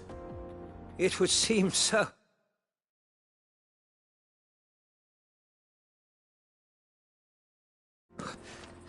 Once more I am in your debt. And once more you impress me with your prowess. These were no ordinary foes, but ones we in the field call echoes. Though Moss the Chronicler concurs with the legends in attributing the fall of Zemeckis to a wrath wrought upon mankind by the gods, he offers little in the way of explanation. Could the ruins we see before us here, in all their elaborate beauty, perhaps suggest an answer? Could the construction of such miraculous edifices have been considered an encroachment upon the province of the divine? Alas, all is mere speculation. But one day, perhaps, I will learn the truth. Not if you keep running headfirst into trouble. You are right, of course. And not only have you plucked me repeatedly from the jaws of death, you have proven yourself a willing audience to my ramblings. Glad to help, but didn't you say you came here to investigate something? I fear I may have rather overstated the case on that front. In truth, a captive ear was all I really desired. You see, even my fellow scholars have grown somewhat weary of my musings of late. And so I came upon the idea of purchasing a companion. A captive audience, if you will. That's what this was all about. I am afraid so. And now, my good man, it is high time we returned whence we came. Fine. Just don't go running off this time.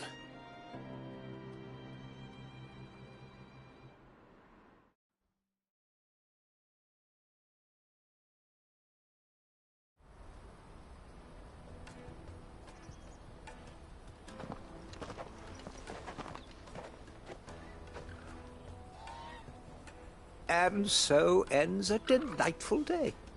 Here, your reward for humoring my selfish whims, plus a little extra for the trouble I have put you to.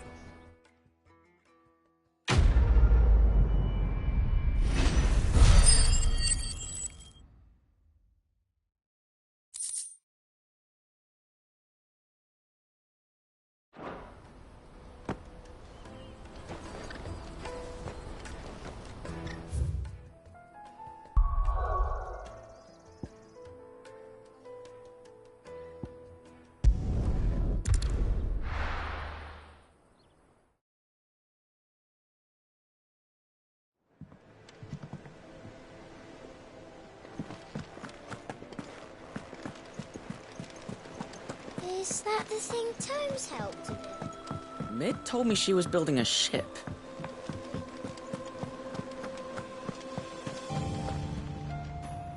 Goat. Still alive, I see. So Lady Karen accepted the ruby. Ah, about that. I tried my best, but she was just too stubborn to take it. She threw it right back in my face, in fact, and told me I could stick my stupid stone where the sun don't shine. Karen refused payment. I hope it wasn't something I said. I'm sure you were as tactful as ever. Let me see what I can do. Oh, wonderful. I hope you have better luck than I did.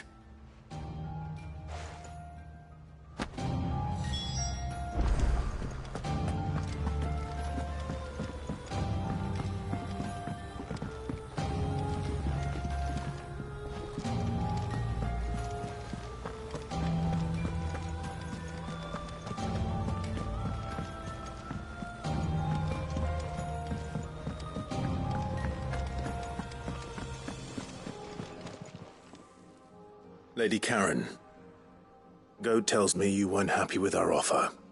Would you prefer the debt was repaid in coin? What debt? I don't recall lending any of you lot me hard-earned gil. I may have tossed a talent or two in the Hideaway's coffers, but those were donations, and you can hardly call it charity if you go asking for it back. Of course not. But one good turn deserves another. And our circumstances have changed.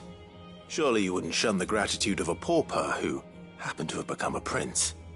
Oh, so you're a prince now, are you? Fine.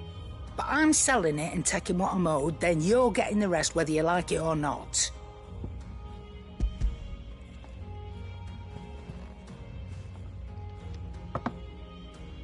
Where'd you even get this? A decent trader might nab 1,000 talents for a star ruby.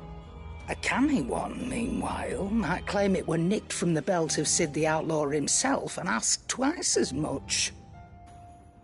Might be I already have a buyer in mind. Might be you even know her.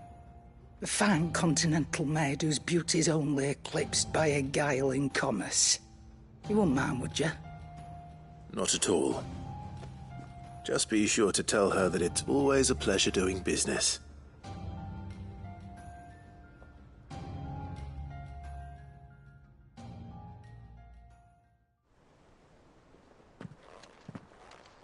I hear you ended up delivering all 3 stones. Thanks to this lump. I sometimes wonder what I pay you for. Speaking of which, I still haven't been paid last month's wages. Oh, so you remember what's owed to you then? Get your ass behind that disc of yours and don't get up before those ledgers are square. Right away.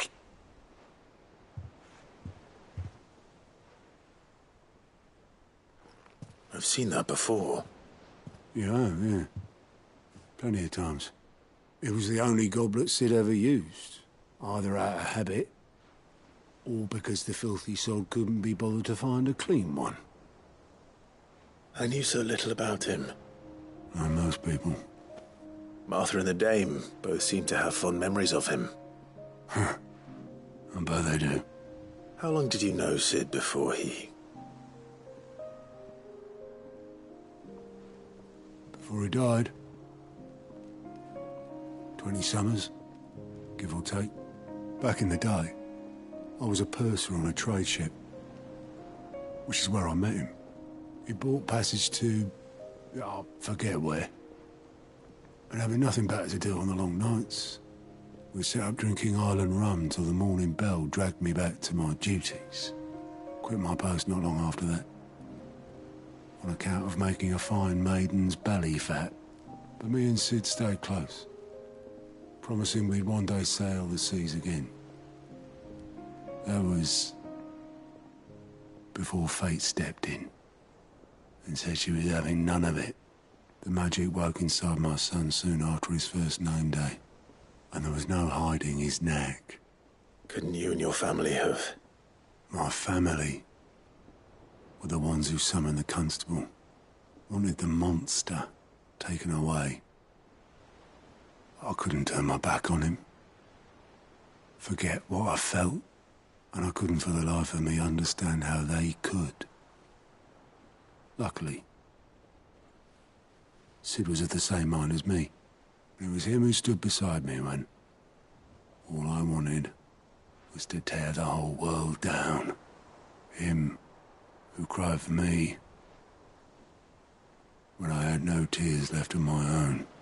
Him, who swore he'd do everything he could to stop it from happening again. And he was true to his word, too. Left the Royal Army once and for all. His ranks, his ribbons, gone. Just like that. Threw away everything he had. All to right a wrong that no one else had the courage to face. I knew then I'd follow that man to the ends of the earth.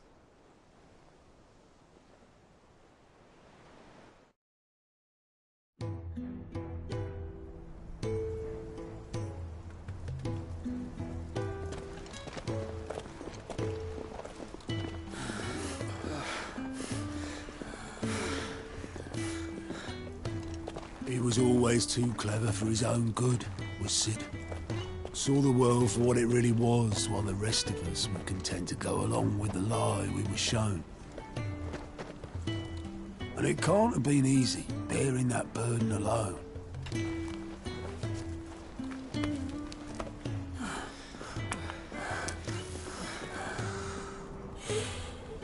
But he didn't let it stop him. He never lost faith in what he believed was right. And that gave us faith in him. Faith he'd steer us true. So I swore to myself that I'd always be right behind him, ready to catch the stubborn sod, if ever he should fall.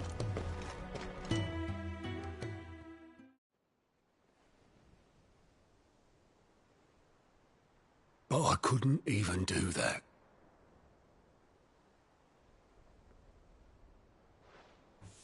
Ignore me. Just the ramblings of a tired old man. Leave that lot. I'll tidy it up in a bit.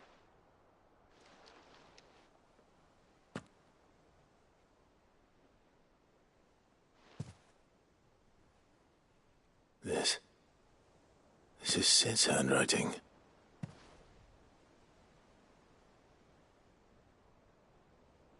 Dear Otto. I may be drunk, but I wanted you to know this place would be fucked without you. Love you, you grumpy old sod.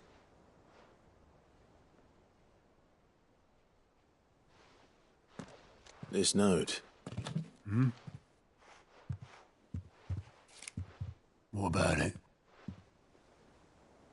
Sid was right. Without you, we'd all be lost.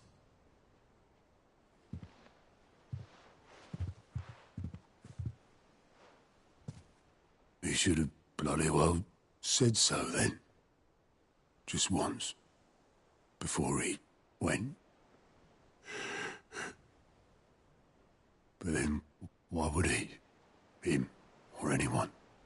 I'd only have told him to piss off.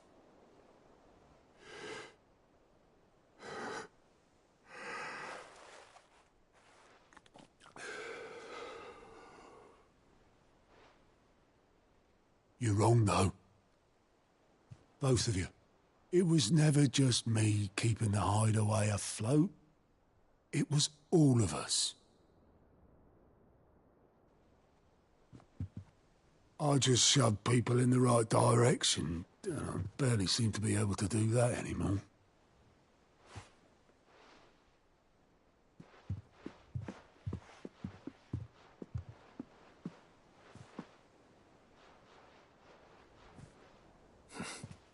Would you rather goat were at the helm? Well, maybe I've got a few more years left in me. I'm going to hold you to that, Otto. Before you go,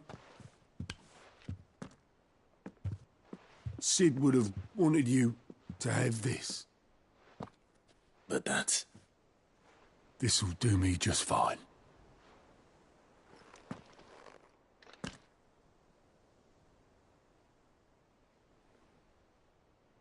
Thanks for the ray of sunshine. I'll see if I can't pay you back. Already have.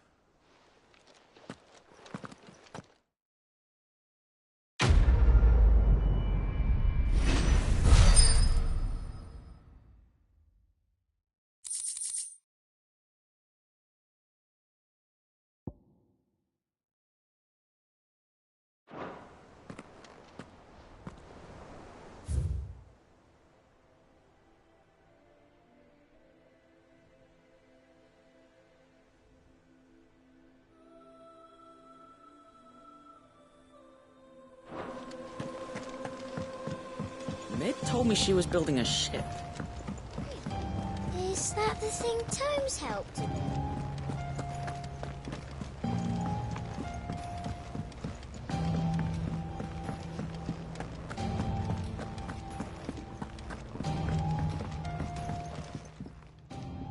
Sorry for the wait, but hopefully you'll agree it was worth it. You learned something about that sword, then? I did better than that.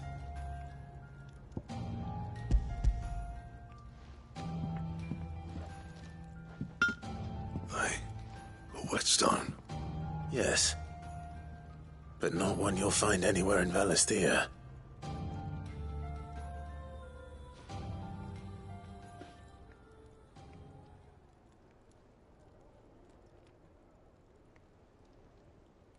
No wonder I couldn't get the same finish on the grinding wheel. One hit and all done, eh? Might not be so bad if all you ever fought were duels. Good luck on the battlefield. Your second opponent would be your last, no matter how good you were. Even so, is there some way it could be used to give the Cursebreakers an edge? I think so, yeah. With this whetstone and the right kind of steel, I could probably even make a twin of the blade that rattled me. But there'd be no replacing this little rock once I worn it down to a sliver. I reckon we get a dozen swords from it, if that. Swords that the Cursebreakers wouldn't know how to wield properly, and that would see them through a single fire piece. Nah, no point trying to copy that thing. Be about as much use as a wax anvil. But finishing our blades with a whetstone this fine, now that's something to consider. And what's finer than fallen masonry, eh? Or more hard-wearing, for that matter. Just imagine it. Good Valisthean steel with an edge as sharp as any found in the Outer Isles. I won't make a copy, nah. I'll make something much better. I'm sure the Cursebreakers will be delighted. Just don't push yourself too hard. Don't you worry about me, sunshine. I've been working day and night since I was half your age, and I'll still be here when you're long gone. Hey, thanks, Clive. I mean it. I owe you one, August too. It's good to know someone's looking out for me. You'll be happy to hear you said that. And I'll see that my debt to you's paid. First new blade I make's got your name on it. You come and find me when you've got the materials. All right. I will.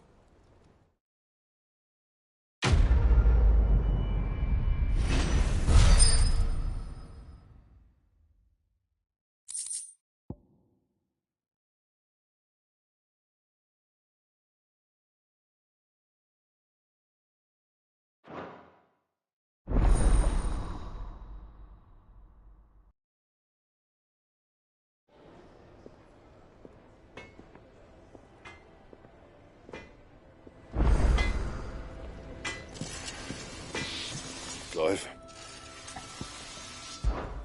So, what'll it be?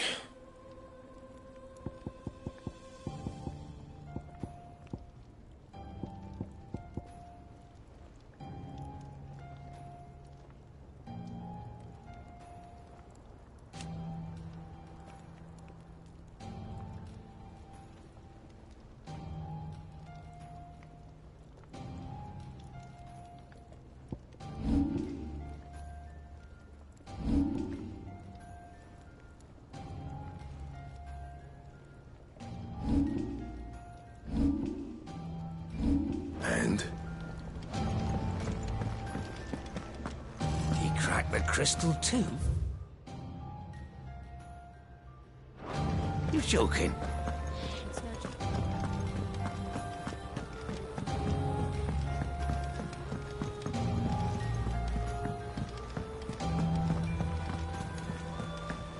Is that the thing Tomes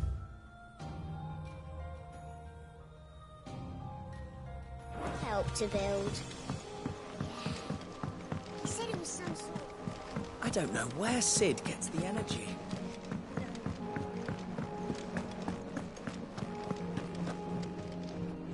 I noticed you and Torgal had gone off somewhere.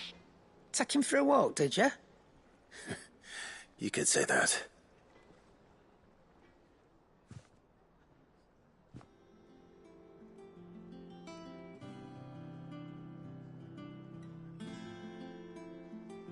So, Molly's leftovers weren't good enough, eh? That'll teach me for treating you like you're still a pup. All right, no need to shout. Now we know what you're after, I can see about getting some in. Speaking of which, I brought one for later. Can I leave it with you?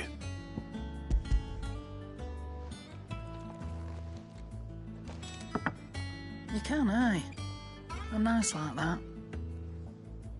In return, you can thank Tomes for me. The bloody know-it-all. I was just on my way to see him.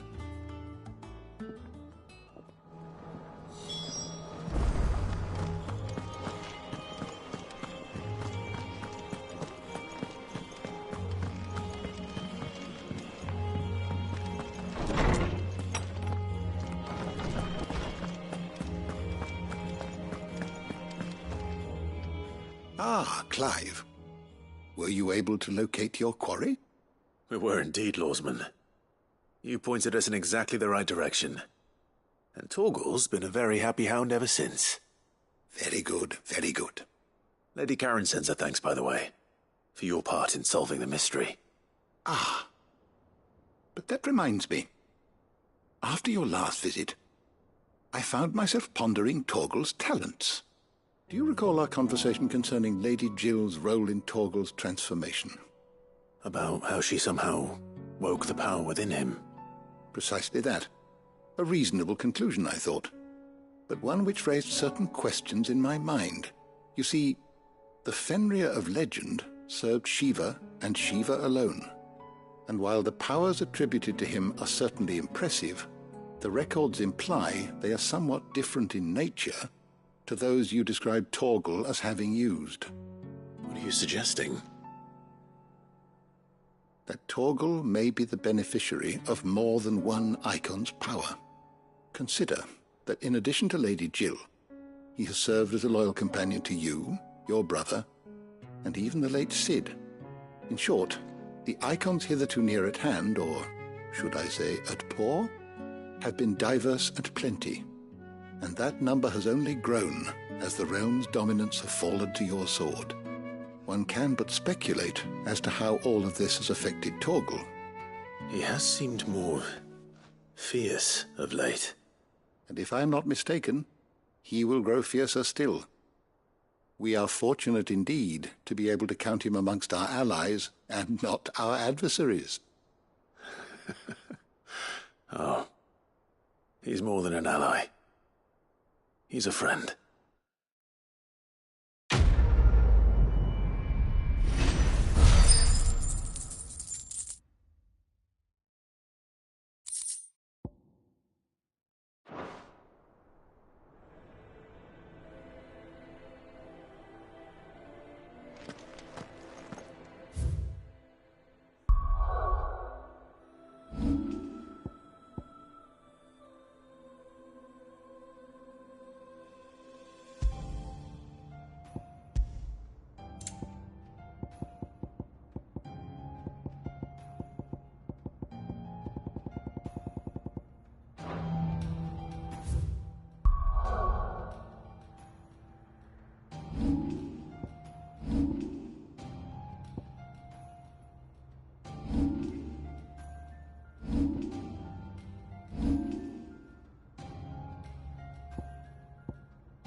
don't just stand there gawping.